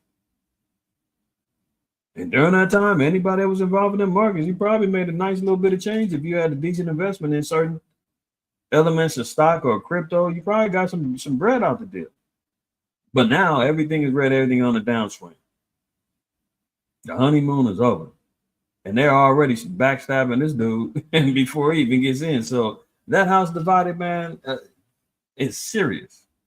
It cannot stand. Look, Trump is not happy after House passes the bill without his main ask report. What did he want? He wanted a government ceiling. I mean, he wanted a debt ceiling, which means there's got to be a max amount of borrowing that America's going to do. Democrats was like, blow the ceiling off, spending sprees, print up money for everybody, whatever we need. We're just going to debt. Now, you know, America found itself damn near $36 trillion in debt. The chump was like, no, we got to stop this. If it's going to be, you know, 3 trillion, that's it. We got to figure out how we're going to divide that 3 trillion up. But they all said, F out of here. We're signing this bill off, man, and we ain't doing what you say. So already he's got rebelliousness within his house. Look at this. President-elect the chump is displeased that the House of Representatives passed a spending bill on Friday night that did not include an extension or elimination of the debt ceiling. Passage came just hours ahead of a potential government shutdown. The Senate later passed the bill by a vote of 85-11. On Wednesday, Speaker Mike Johnson scrapped an earlier funding bill after Elon Musk, which is wild to me how this dude managed to slither his way into a high government office, and now he's calling shots. I mean, can you imagine this dude who's gone as far to say that he's a descendant of aliens? I mean, we see his tech and everything he's trying to push, from Neuralink, driverless cars, AI. He wants the Colossus AI robots in your house. We're seeing all of the recalls on these damn the cyber trucks, and they just had a 700,000 Tesla car recall. I mean, the technology is failing. That he's been, you know, been having a lot of issues with some of this tech, but he's being praised as a brainchild, man. And he's in the ear of the chump, Agent Orange, man. This dude managed to finagle his way. No political experience, no nothing. Same for the chump. They both managed to finagle their way into this thing, man. They're getting ready to call the shots and dry this place into the dirt. All praises to the Most High. So, had a funding bill set up where Elon Musk and Agent Orange came out against it. Seemingly out of nowhere, Trump demanded the House raise or abolish the debt ceiling, which sets a limit on how much money the federal government may borrow. The debt ceiling has occasionally been used as a cudgel by congressional Republicans against Democrat presidents. Not surprisingly, Democratic lawmakers have signaled a willingness to back its elimination. So, you know, they're already going against him. So we'll see how that turns out with this new regime, as he claimed he's cleaning the swamp, but he got new swamp things and creatures up in there, man. There's new water moccasins and black widows and alligators and crocodiles in there right now, man, and all kind of sludge. You know, he got new creatures up in there, but the same swamp. Speaking of pestilence, here we go. America's farm recession is here. I mean, not pestilence, excuse me, famine. One early response is sending billions to the farmers. So part of that spending bill was to help the farmers, because the farming industry and the agriculture industry was struggling. This is still part of the plan, because that's why you see Bill Gates buying up all that farmland, because he wants to expand the GMO crops. He wants to expand all of his experimental lab-grown industry, turning poop water in, poop into water, sewage water into water. You know, they're trying to create a scenario where they push out the agricultural industry, and they can bring in the technological quote unquote advancements with food, so to replace the real with the fake. So they was trying to squeeze out the farmers, and they say they still got it on deck, because once the chump signs that immigration bill, remember we read the report a couple of weeks ago. They said over half of the workers in the on the farms and all of that is migrants. You get rid of all of them, who's going to take them jobs? You know damn well the Negro's not going back in the fields. That's out. White man ain't getting his nails dirty. Who's going in there? Elon, he's too busy in the tech. They need him on the computers. China, they ain't doing it. The African, come on. Who's going to do it, man?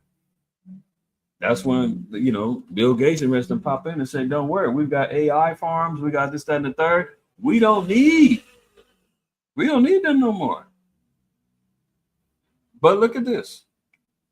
In northeastern North Dakota, Greg Adamson's 3,000-acre farm this year produced corn, soybeans, canola, and rye.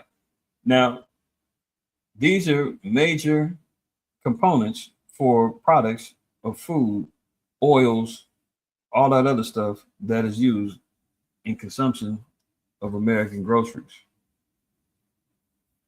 It says he also produced thousands of dollars in losses. A bag of corn seed cost Adamson roughly $150 a few years ago.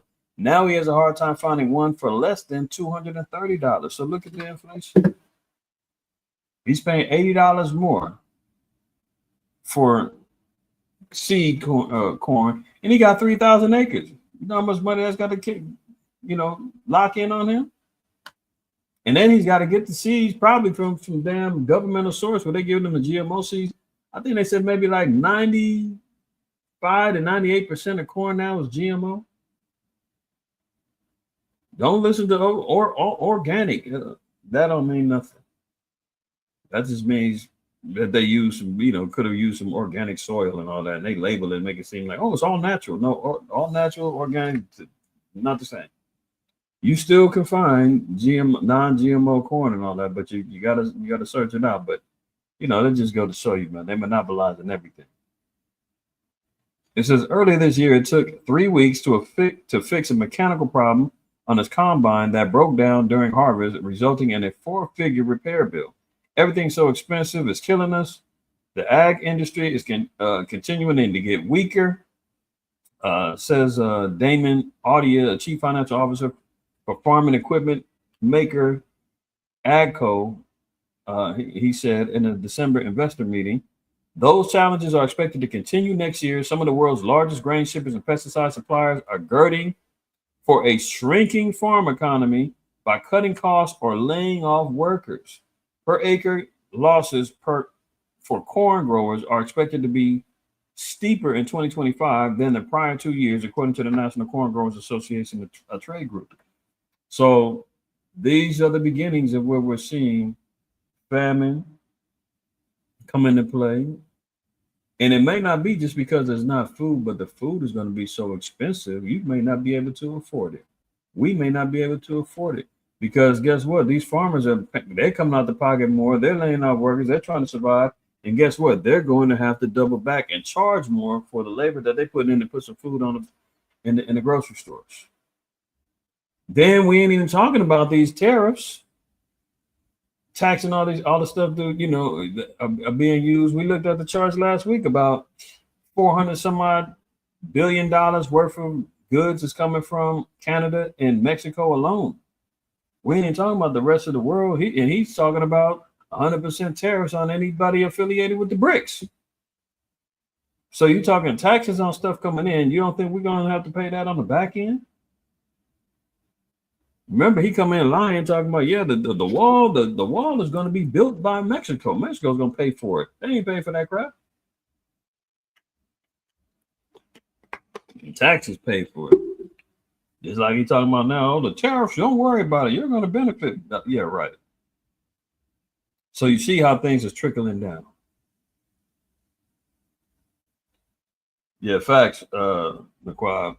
Facts. Me and my rib, but just talking about trying to start up something, a small little thing at the house, man. Just trying to get it together. It's wicked out here. Wicked. Let's move on. Now they're back kissing the ring. George Stephanopoulos of ABC apologized to Agent Orange and are forced to pay him $15 million to settle a defamation suit. And this is all over him, jumping out saying that he raped a woman and some more stuff that wasn't completely accurate. But this dude coming out winning, man. Remember last week they had him on Time Magazine, Man of the Year. I mean, what happened to the convicted felon? What happened to all the other? He's a misogynist. He's took advantage of women. Huh? What happened to all that? Man of the Year, huh? Now they're doubling back, paying him out. The media companies, man, who took part in slandering and riding on him and the anti-Trump wave, they are shaking in their boots, man. MSN, that network, they're damn near about to go out of business. Their viewership and shares is down and everything else, man. Everybody's kissing his a double dollar sign because they know he's getting ready to go on a tirade of revenge. And they all out here trying to make amends. It's disgusting. We know there was a school shooting earlier in the week by a female, no doubt. 15-year-old Edomite. Surprised? I'm not. You know, being that it was Edomite, we know they're usually the ones carrying these things out.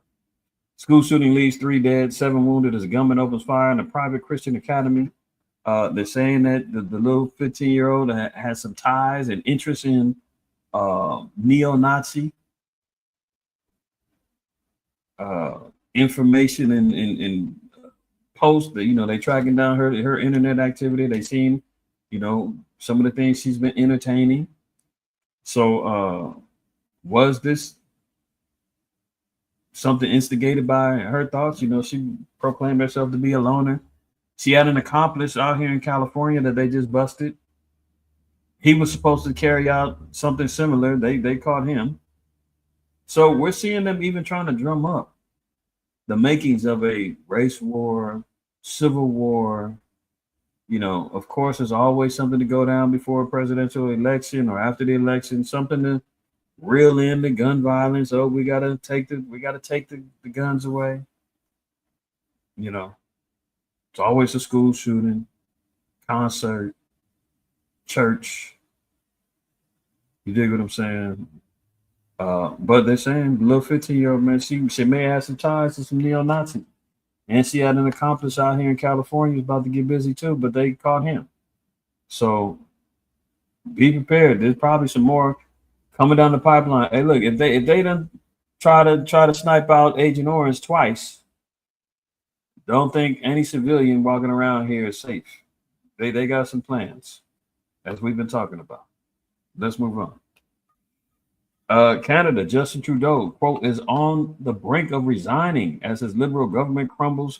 So not only have we seen headlines about France and European governments on the brink of collapse and they in trouble and financially there's all kind of issues. People in Canada haven't been happy with Justin Trudeau for a while now. How he's handled these threats for tariffs coming from the chump. They ain't like that. He ran down there to Mar-a-Lago and kissed the ring. People wasn't feeling that, so they're looking at getting rid of him. You see all this instability in governments all throughout the world, man. You know, Esau is over here scrambling to get a sense of order in his kingdom right now, and they want everybody on one accord with the beast. Those who's not, man, they're gonna take them out through war or economic collapse to fight for this bigger picture. So his liberal government is on the way out. Canadian Prime Minister Justin Trudeau is on the brink of resigning as his liberal government crumbles around him. Trudeau, 52, is considering his options as leader, sources have told the broadcaster, while his finance minister, Chrystia Freeland, revealed she will quit. Freeland quit on Monday after clashing with Trudeau on issues including how to handle possible U.S. tariffs, dealing a huge blow to an already unpopular government. And if you remember, the governor of or I think he's a governor. I don't know what his position is. Don't quote me. But the head of Ontario, Canada, he said he's going to cut off the oil and the power supplies that are getting shipped to America if they get hit with tariffs. Now, the other provinces, you know, I don't know whether it could be Edmonton, Alberta, Toronto, that, you know, and some of the other ones, they like, I don't think we're not going that far. We got to figure out what we're going to do. But the cat from Ontario, he was like, man, we cutting their asses off. If they get us with tariffs, cut off the power, you know. And who knows, you know, Trudeau might have been siding with the rest of them, and he's saying they like, we're not feeling that. So Canada's in trouble. That's what we just talked about. The finance minister, she quit, so that, you know, they're dealing with issues up there. Any surprise here? Any surprise here? Slow Biden lied about everything. Philly Fed. Remember, he said he's the most popular president ever. Racked up the most votes, man. Nobody's done more for Americans than him. He leads with a squeaky clean record, you know. Now all the reports is coming out that they were been hiding his ineptness to lead as president. He had a circle that was, you know, calling the shots, really leading the government. He was a puppet, in other words. Remember they were talking about he's fit as a fiddle, and they, you know, mentally sharp, never better than ever. And meanwhile, he come out slobbering at the mouth, man, sitting down where there's no chair, falling on stage, on bikes, falling upstairs, stumbling and fumbling, can barely walk on the beach. I mean, now they're finally coming out. I didn't pull the articles, but I'm sure y'all can find them and show that all the inner circle has been talking about how they've been hiding how bad a condition slow Biden is in. Now we're hearing about more lies. Remember back in the summer they were talking about all the second quarter jobs, 800, what was it? 818,000 jobs or something was fake. Now the Philly Fed finds all the jobs created in the second quarter were fake. Bidenomics, everybody's working. Lies. Again, the so-called white man at his finest. Look at this. Back in August, many were surprised by the accuracy of our forecast when we predicted that in its annual revision, the Biden Bureau of Labor Statistics would revise jobs for April of 2023 to March of 2024, period, by up to 1 million. Something which we said would mean that all job report beats record in the past year will have been misses, and the U.S. labor market is in far worse shape than the administration would admit. So, yeah, the things wasn't adding up. They talking about they creating 300,000 jobs this month, 200,000 this month. Oh, we had a dip, 117,000 jobs. All lies. Meanwhile, we're hearing about layoffs, jobs closing, businesses shutting down. It's like, where are all these jobs at? All we keep hearing about is the economy collapsing, commercial real estate down, housing markets down, all these businesses shutting down, layoffs by the thousands. And they're talking about what? Everybody's working. Everybody got money in the pocket. Huh? People are punching in and out the clock as we speak. Not going down. Okay. On Wednesday, the Bureau of Labor Statistics will downward revise jobs for the April 2023 to March 2024 period by up to 1 million. This means that all beats recorded. Well, I just read that. Shalakia. Here it goes. The final results, as everyone knows by now, was a shocking 818,000 revision lower, just as the Philadelphia Fed had predicted 6 months prior. So they're finally coming out saying we've been lying. They've been lying. All right. Now, topic of the drones. We talked about it earlier, right? Now, this guy could be part of the sun. Let's get that first.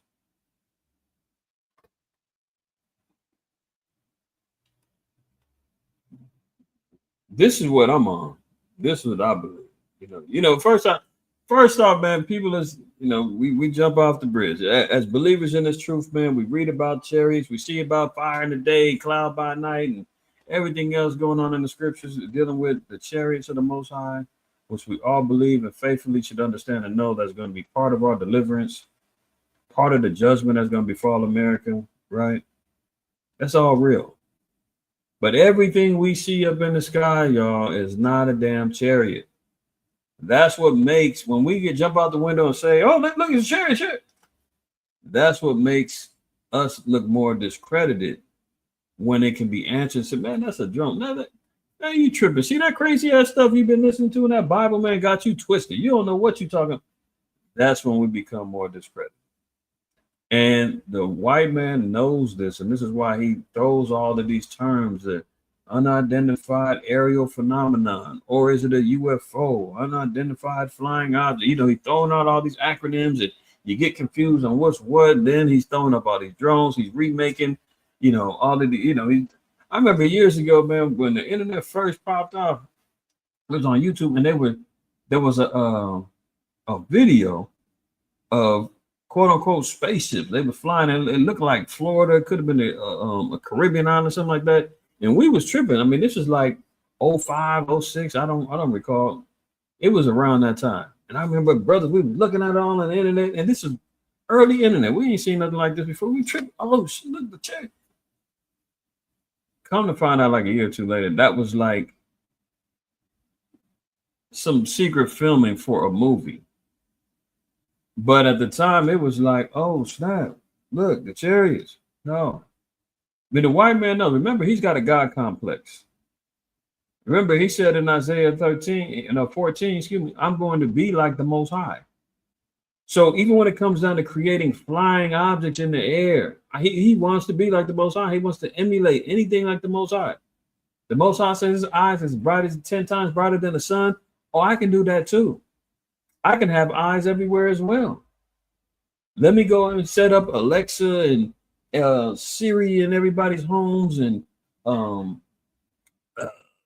cameras everywhere, microphones here, dishwashers listening to you, refrigerators clocking your every movement. You're on the internet, getting tracked by the cookies and everything else, watching and pre-predictive, ads on your computer because they monitoring your algorithm. He thinks he knows it all the way down to I can create flying objects in the air too. I can have you, constantly gazing up in the skyward, wondering what's that? Remember, even in Acts 1, and I wanna, look at this. Acts 1, and see, I want to get to it. Yahweh reappearing on the earth, right? And we're going to see what ends up happening when he descends and gives the Holy Spirit to the apostles and the disciples to give them the power of healing and everything else. Remember, he said after he departs, the Holy Spirit is going to descend upon them. All right, so watch this. Verse 7, it says, and he said unto them, it is not for you to know the times nor the seasons which the Father hath put in his own power. For ye shall receive power after the Holy Spirit is come upon you, and ye shall be witnesses unto me both in Jerusalem and in all Judea and in Samaria and unto the uttermost parts of the earth. So once they receive the Holy Spirit, they go out and to witness, to teach repentance throughout the four corners of the earth, to bring Israel back unto the fold of repentance, righteousness, so that we can get the kingdom back. Right? Verse 9. And when he had spoken these things, while they beheld, he was taken up, and a cloud received him out of their sight. So similar to Scotty, beam me up, a cloud. Remember the scriptures say that the Most High makes the clouds as his chariot. Outside he gets taken up in the cloud. Okay. They watching witnesses. It says, and while they looked steadfastly toward heaven as he went up, behold, two men stood by them in white apparel, which also said, ye men of Galilee, why stand ye gazing up into heaven? This same Yahweh, which is taken up from you into heaven, shall so come in like manner as ye have seen him go into heaven. So as he went up into heaven in the chariot, he's going to return in the chariot. Matthew 24 tells us when he comes back, all eyes is going to witness and see, trumpet is going to be blown, the whole nine. All the nations is going to be, be subject to it. Right now, everybody's seeing in New Jersey, and let's keep things in perspective. We know that there's chariot sightings. I've seen them, real ones, not drones. Some of y'all have seen them. So the spectacle that the so-called white man has put out there with these drones, and they got everybody scratching their head, and they go and throw out and unleash the social media hordes of theories where people get caught up. Even our people in the truth, what is it? Chariots is out there. Don't listen to them. They lying. Come on, y'all. Everything ain't a damn chariot. Verse 11, which also said, ye men of Galilee, why stand ye gazing up to heaven? So the Lord said, these angels told the man, but why are you sitting up here constantly gazing up in heaven and constantly amazed and astonished and tripping? You don't know if it's the real deal or not. All right. And so Yahweh Shah said he's going to return the same way. All right. So sometimes our people get caught up constantly looking up, and remember that movie, Don't Look Up? You know, they doing these things. So, Slaki, let me go back over into the PSYOP. So a PSYOP. This is what I believe that, you know, much of what's going on is what's happening. PSYOP, short for psychological operations, refers to military operations aimed at influencing the emotions. You know, this is why they have what they call, quote unquote, influencers, social media influencers, everything, Instagram, Facebook, TikTok, blah, blah, blah. A lot of these things is, you know, people are utilizing to make their incomes, to entertain, have fun, all that. Cool. Some are actually being utilized as tools. Remember, Slow Biden has a TikTok army. You know, some of these are paid agents, man, that's out here being utilized to do what? Influence the emotions and behaviors of targeted individuals, organizations, or governments through non-combative means. Ain't nobody going to war. You know, you see some image of man, cat shooting at him and all that other. Look, so this is all part of non-combative means that they're going to utilize this. Just look up in the sky. Look. These operations can include the use of media, leaflets, and other communication methods to achieve strategic objectives. So there's an objective behind it. Now, whether or not this is true, I don't know. Could this guy be part of the PSYOP? Absolutely. It's an Edomite named John Ferguson. He says he's a military contractor. He works with drones. He knows how the government works, so forth. So, you know, even Agent Orange chimed in. They said, "You want to speak about the drones?" He laughed. He said, the government knows what they are. The government knows what they're doing. Why they're not telling the people, I don't know, but they know what's going on. Now, this guy says that there's a missing nuke that came from Ukraine.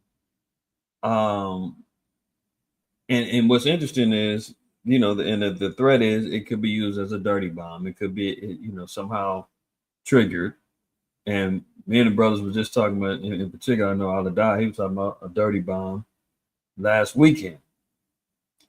And I think it was even before, you know, we heard about this.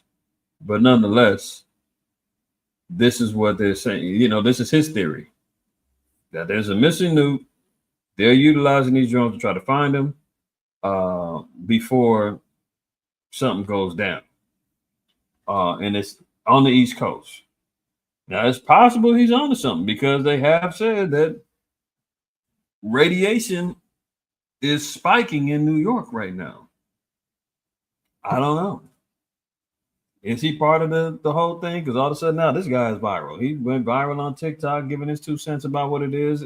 He's been getting interviewed by people. You know, sometimes you see cats man come out of nowhere, and he's got a particular expertise that he can speak like he's knows what he's talking about. But meanwhile, he's part of the PSYOP. I don't know, but it's possible that this is what's going on. So it says UAV specialist John Ferguson says he knows of at least one, quote, lost nuke that could have been smuggled into the United States. So it said the founder of the company that supplies cutting-edge unmanned aircraft to the U.S. military has offered a chilling explanation to the wave of drone sightings sweeping America. And because he's viral, I'm sure many of y'all seen this, right? He says Ferguson is a military veteran with over 25 years of experience in drone technology who now runs Kansas-based drone specialist Saxon Unmanned. He also believes that the people of New Jersey and elsewhere have been seeing is the search for a rogue nuclear warhead that has been smuggled into the United States. The only reason why you would ever fly an unmanned aircraft at night is you're looking for something, he said. And that's something he theorizes is a lost nuclear warhead that is hidden somewhere on the U.S. East Coast. Remember, this is just his theory. But people running with it saying, this is it. It's over there. We got it. We don't know. We don't know. John continued, back in the 80s, Ronald Reagan had dismantled the nuclear program. There were countless nuclear missiles that were disarmed and disposed of. So this is a theory that there's a lost nuke, somehow got smuggled into Americas. It's hidden over there on the East Coast. They got word about it. They're using the drones to try to find it. before it detonates or radiation is unleashed and tears up the East Coast. That's a theory. Believe it if you want to. Mystery drones could be trying to find radioactive material. Aerospace CEO saying so. Now you got a CEO out of aerospace. He's backing. This. See, this is this a psyop or is it real? We don't know. Look, New York radiation levels spike amid drone sightings. Americans are told, quote, prepare for the worst. An expert on U.S.-Chinese relations has warned that the hundreds of drones buzzing New Jersey homes and military bases could be the precursor to a grim attack. Is this a psyop? I mean, is this really going on? Do they have a chemical or a dirty bomb that China, Iran, somebody, Russia, ready to unleash? We don't know. Don't know. These are theories, but the fact that New York radiation levels are spiking now out of nowhere after we're hearing about all of these drones, my theory is, we won't be talking about the drones in another week or so. Nothing's going to be found, and business will go back to usual. But was this a psyop to distract and control emotions and get people thinking and moving and tripping on different things because something greater is coming up next month? Probably so. I mean, they still got black swans lined up to incite some disorder in this place. But we don't know. I'm not gonna go on record saying, yeah, that's it. We figured it out. I don't know, but this is what the facts say. My thing is, ye men and women of Galilee, why are you looking up in the sky tripping? Looking at drones, thinking that they chariots. Like, relax. That ain't what it is. And what exactly are they doing? What's Esau looking for? Is this just a military psyop? Very possible. Is it really? Are they looking for a dirty bomb? It could be. That's a theory. That one white man that came out claiming he's an expert in the field of drones, and you listen to his storyline. One thing for sure, two things for certain. America is said to be on flames, and Jeremiah 50 and others say that this place is going to get hit with arrows, not buried and detonated. Could that be something that explosion from it and creates a fire? Maybe so. But let's stay on our P's and Q's, man, and don't get caught in the narratives that get put out there. All right, let's move on. Teamsters begin the largest strike against Amazon, accusing the company of insatiable greed. I mean, tell us something we don't know. But those of working for Amazon, they're going on strike to ruin Christmas. I guess the Amazon workers are the Grinches that stole Christmas. But that could impact, people's deliveries and the people that use Amazon, the Amazonians. That might cause a problem. But, for those of us who aren't involved in Christmas, who can give a damn about all of that, it ain't going to affect us. You might be trying to get you a little deal on something, but who knows? There's always going to be somebody behind saying, I need a job. In the state of the economy right now, people getting laid off, people doing Uber Eats, Amazon, self-contracting drivers and all that. This ain't going to stop that beast. People, had strikes before with Amazon. And business continues on as usual. They got the damn AI bots and robots already working in the warehouses in the factories to pick up the slack when human labor decides that they ain't trying to get down. Delivery drivers, I guarantee you, they're gonna find some people saying, "Look, I'll take the job. Shit, I ain't worked in the last 3 months. You telling me all I gotta do is drive around and drop off packages, and you're gonna pay me a little bit more than what they was making until." Like temporary work, you know what I'm saying? So I'm sure they're probably gonna have some people to come back.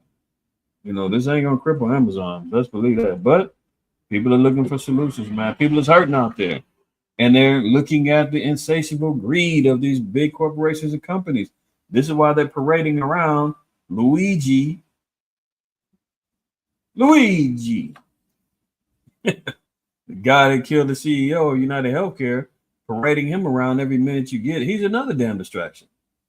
I mean, since when have we seen so much concentrated effort on one particular murder for weeks on end? I mean, you can't get them to give any particular coverage to a little girl that they got shot, a little black girl get shot, brother get killed, sister get killed. Like, ain't nobody paying that much attention to our lives like that. One damn white CEO gets put to death, man. They made it worldwide and countrywide news. They following around the alleged killer and glamorizing him. And I just seen an article earlier, man. They were talking about his women already. He got groupies mailing him, love letters and all kind of. I mean, come on, man. He's getting paraded around as a hero. The little guy fighting back against, David against Goliath. Now here you go. The Amazon Teamsters, they're trying to rally against big old bad Jeff Bezos and the Amazon. Man, Jeff Bezos ain't losing an ounce of sleep at all. Like I said, the Teamsters said the strike will begin early Thursday at several facilities, including New York City, Atlanta, 3 locations in Southern California, 1 in San Francisco, and 1 in Skokie, Illinois. There's an Amazon center about 5 minutes from me. I ain't seen nobody outside striking, unless they just ain't showing up to work. But maybe that's what it is. Maybe they ain't showing up to work. But I still have seen some Amazon trucks over here delivering. So when people's hurt, man, need that money, man. If you ain't backed by this, I guess they got a particular union that some of them is gonna be protected, and that union dude's gonna keep them supported. But there's other people, man, that's gonna take them damn jobs, because they need the money. Striking don't work. Here we see the Dow futures, 10th straight loss. They were talking about how bad the stock market has been like this in years. Like I said, the honeymoon is over now. You thinking Agent Orange or Santa Claus coming down with a bag full of money and dropping it off to everybody? That's over with. People are losing money now, running and trying to get out the markets and trying to sell their crypto or bury their crypto somewhere. Like, yeah, the euphoria of change and making America fake again. That's over with for now. They're gonna manipulate the market. They're gonna prop some stuff up again. They're gonna go through up and down, highs and lows. But as of right now, that honeymoon is over with. Look at this. Governor Newsom declares emergency in California after the CDC confirms a severe case of bird flu in Louisiana. Why is he doing a state of emergency in California for something that's happening in Louisiana? And it's one case. He's already ready to go back to 4 years ago. Governor Newsom declared a state of emergency Wednesday as the H5N1 bird flu virus moved from the Central Valley to Southern California dairy herds, while federal officials confirmed the first case of severe illness in a hospitalized Louisiana patient, a concerning development as the virus continues to spread throughout the nation via migrating birds. Oh yeah, they got to fly south for the winter. Be careful. It's in the dairy herds. It's in the milk. It's in the cheese meat. You're going to get it. And guess what? Even though you haven't gotten it, we're going to declare a state of emergency. So you know what that means. You know what comes along with that eventually. Unbelievable. He's already ready for. I mean, California is getting. I hate to sound like a broken record, man, but this place is becoming more unlivable as the days go on, man. So he's already pushing the panic button. Like I said, for the past 3 weeks and some change, we've been talking about the plans to unleash and let something loose and create another hysteria. They're not going to let Agent Orange go in with rose petals down the aisle of the White House and potpourri in the White House office and welcome him open arms. They're gonna give him hell. Just like when he got up out of there, they hit him with the C-19 plague on his way out, and then blamed him for everything that happened. It's the same thing, man. You went out with something, they gonna bring you in with something. Arizona too hot. But you definitely it's just too hot out there.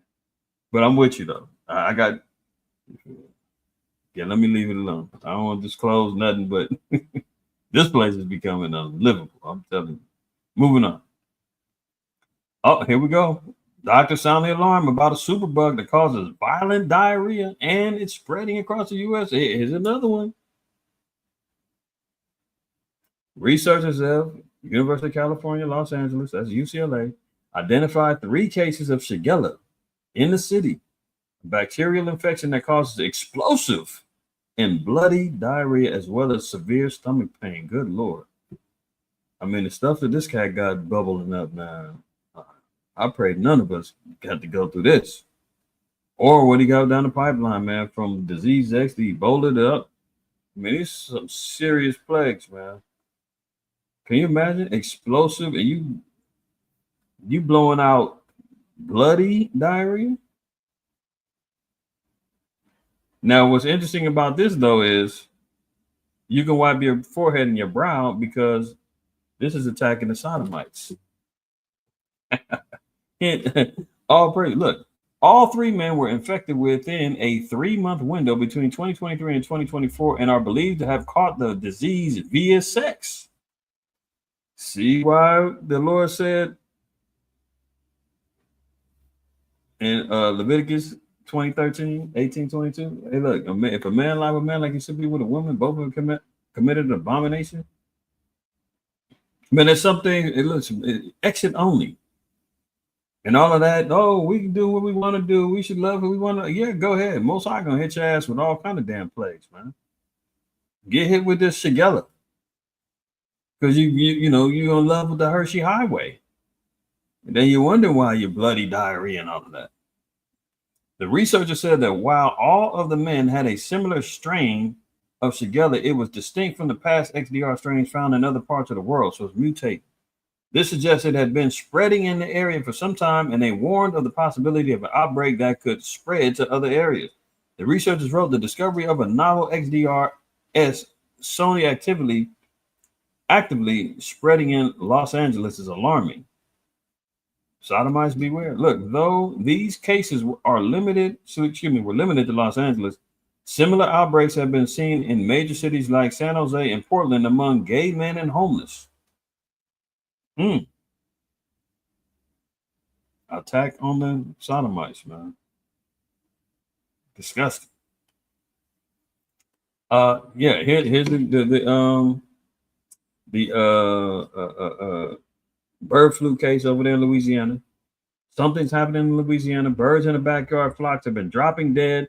Now a patient is in critical condition. A Louisiana resident has become what the Centers of Disease Control and Prevention is calling patient 1. They put a number on it. He's number 1. I'm sure they're looking for 2, 3, 4, and anybody else for a severe case of avian flu in the United States. He's been hospitalized with a critical condition, dropping down. It says, quote, severe respiratory illness in Louisiana patient shows increased health risk for people from the virus that previously caused eye redness or conjunctivitis in infected dairy workers. Birds are dropping dead. Bird flu's jumping off. That could be the catalyst that they utilize to say, hey, we need to lock this down, man. Anybody that's around dairy, milk, cheese, birds, anything. You've seen a bird die in front of you. You've seen a bird on the sidewalk. You walk by it. You might have it. You need to quarantine. Who knows what these maniacs are gonna do? But you already see, California governor, he's laying down the gauntlet of state of emergency for something that happened in Louisiana to one person. I mean, what kind of motivational folly is he up to? You call an emergency for one person in Louisiana, thousands of miles away from California, because he's saying, oh, well, we got dairy farmers here that, we've had a couple of cases. Come on, man. Something else is going on. Oh, calm down. Hold on. Watch this. How measles, whooping cough, and worse could roar back under RFK Jr.'s watch. So they already got a fall guy. Remember, RFK Jr., he's the head of public health and all of that. He's dethroning the transformer that's sitting up in there right now. And they don't like him up in there because he's spoken out against the jabs and, medical tyranny jumping off and everything else. So he's not a friendly participant in big pharma and all of that. So now they're saying, well, guess what? Measles, whooping cough, and even more is going to roar back and get to touching everybody. And you can blame him because he's telling you, don't get poked in your arm, question everything and all that other stuff. So they already got it lined up. You seen, remember, Hotez jumped out and said, everything's coming at you. Everything's coming. And put a date on it. What is dumb at? January 21st. Everything's coming out the woodworks. Now they're talking about, blame it on RFK Jr. Because, he don't want to play with us. Look at the availability of safe, effective,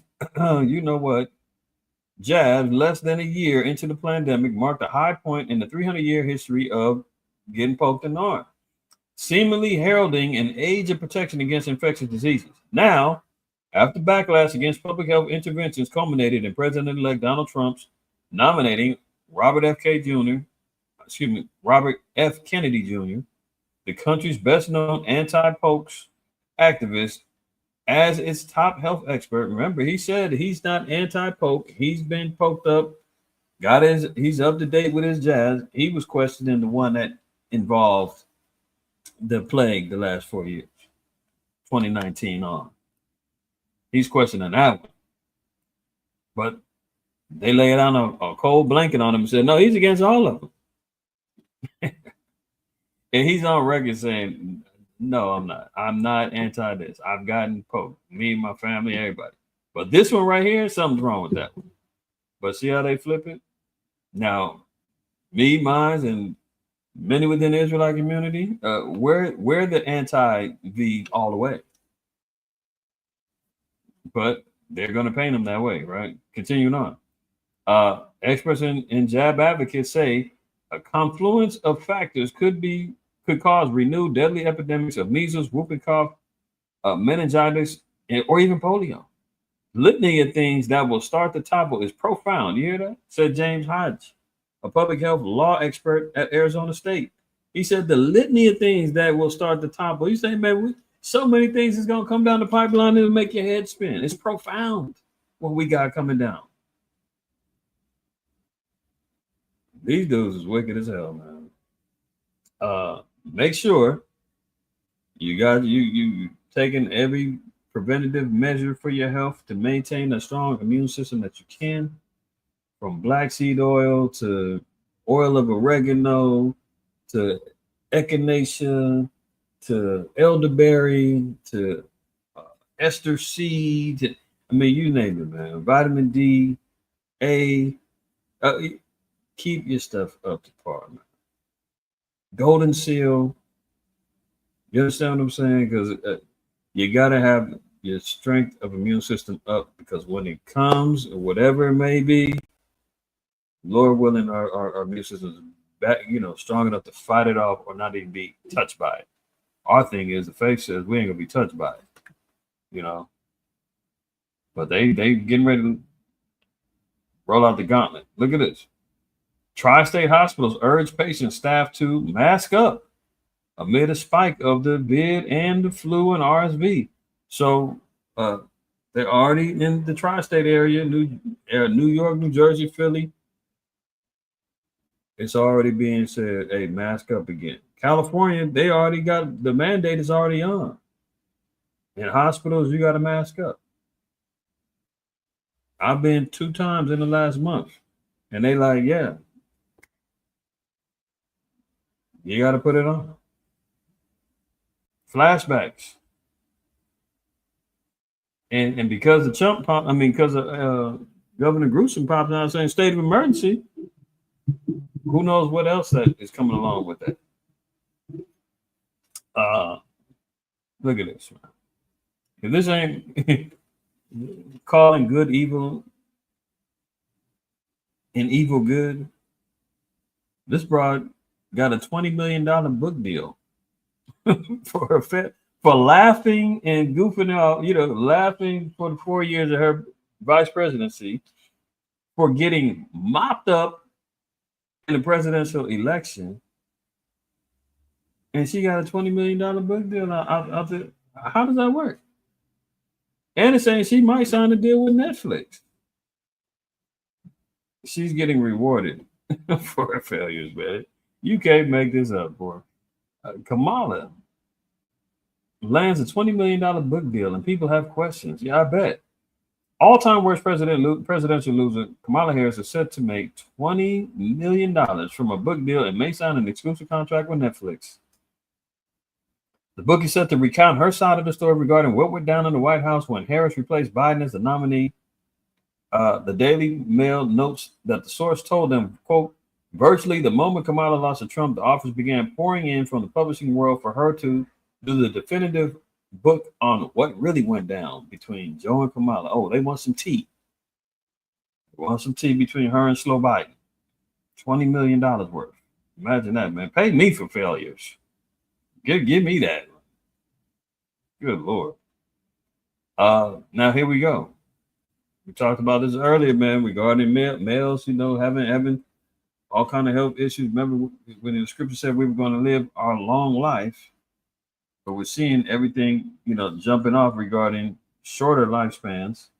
Sperm count has declined almost 50% in men across the globe in recent decades. You know who, BG, put the first name and the last name together, and the rest of his constituents who love depopulation agendas, they're smiling and licking their lips and rubbing their hands together, saying, yes, it's working. Yes, it's working. Sperm counts declined 50%. Remember, I've been talking about it for years on end, man. They've got sterilants in the water, it's in the food, it's in all kind of stuff, man. Cutting off the seed. Remember, that's part of Psalms 83. That they want to cut off the seed of Israel. Imagine if humanity's future were slipping through our fingers. Literally, for decades, the world has been fixated on the threats we can see: climate change, pandemics, economic upheaval. Yet quietly, an invisible crisis has been brewing inside our bodies. Sperm counts in men have plummeted by nearly 50% worldwide in just a few decades. This isn't science fiction. It's happening right now. Yeah. In the book Eco Science, I've shared some pages out of that. They talk about how they want to depopulate and the methods that they're going to use, some of which I just said. So there you have it, man. The agenda is clear.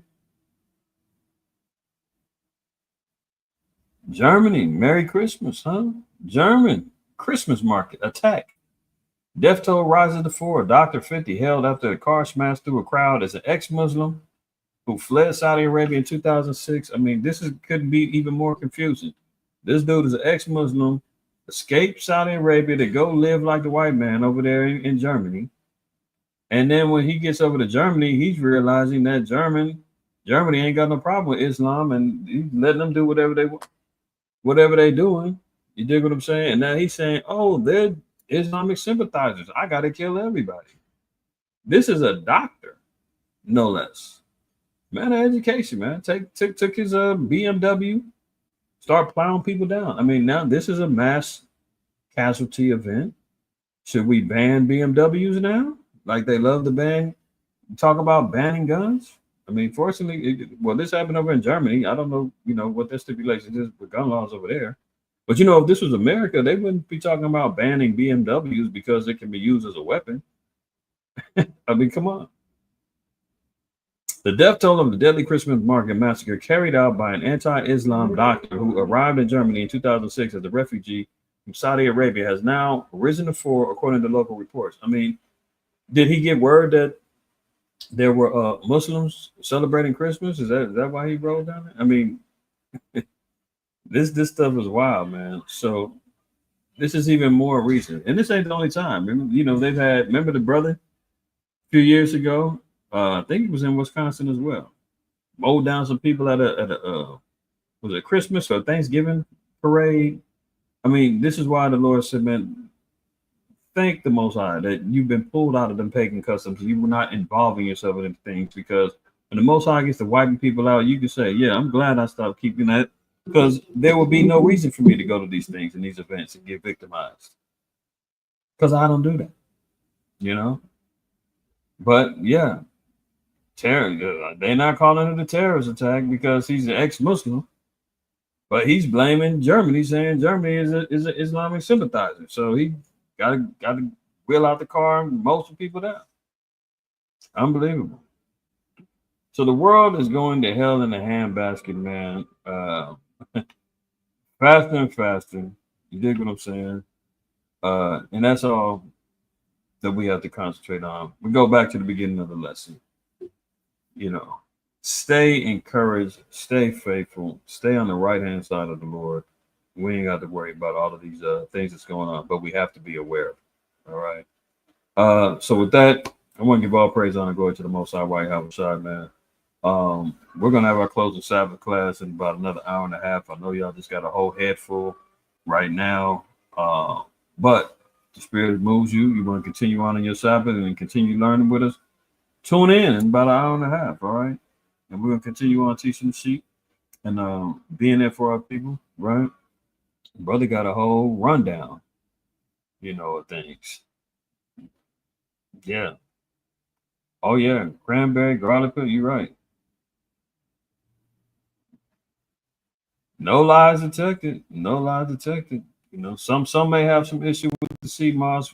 I don't necessarily. I've seen some research about how the sea moss does have a seed and can germinate, populate, but that's a whole nother thing. But all praise, honor, glory to the Most High, man. Prayerfully, y'all continue on having a blessed Shabbat. And always remember, man, fear the Most High, keep the commandments, don't shoot the messenger. See y'all later. Shalom.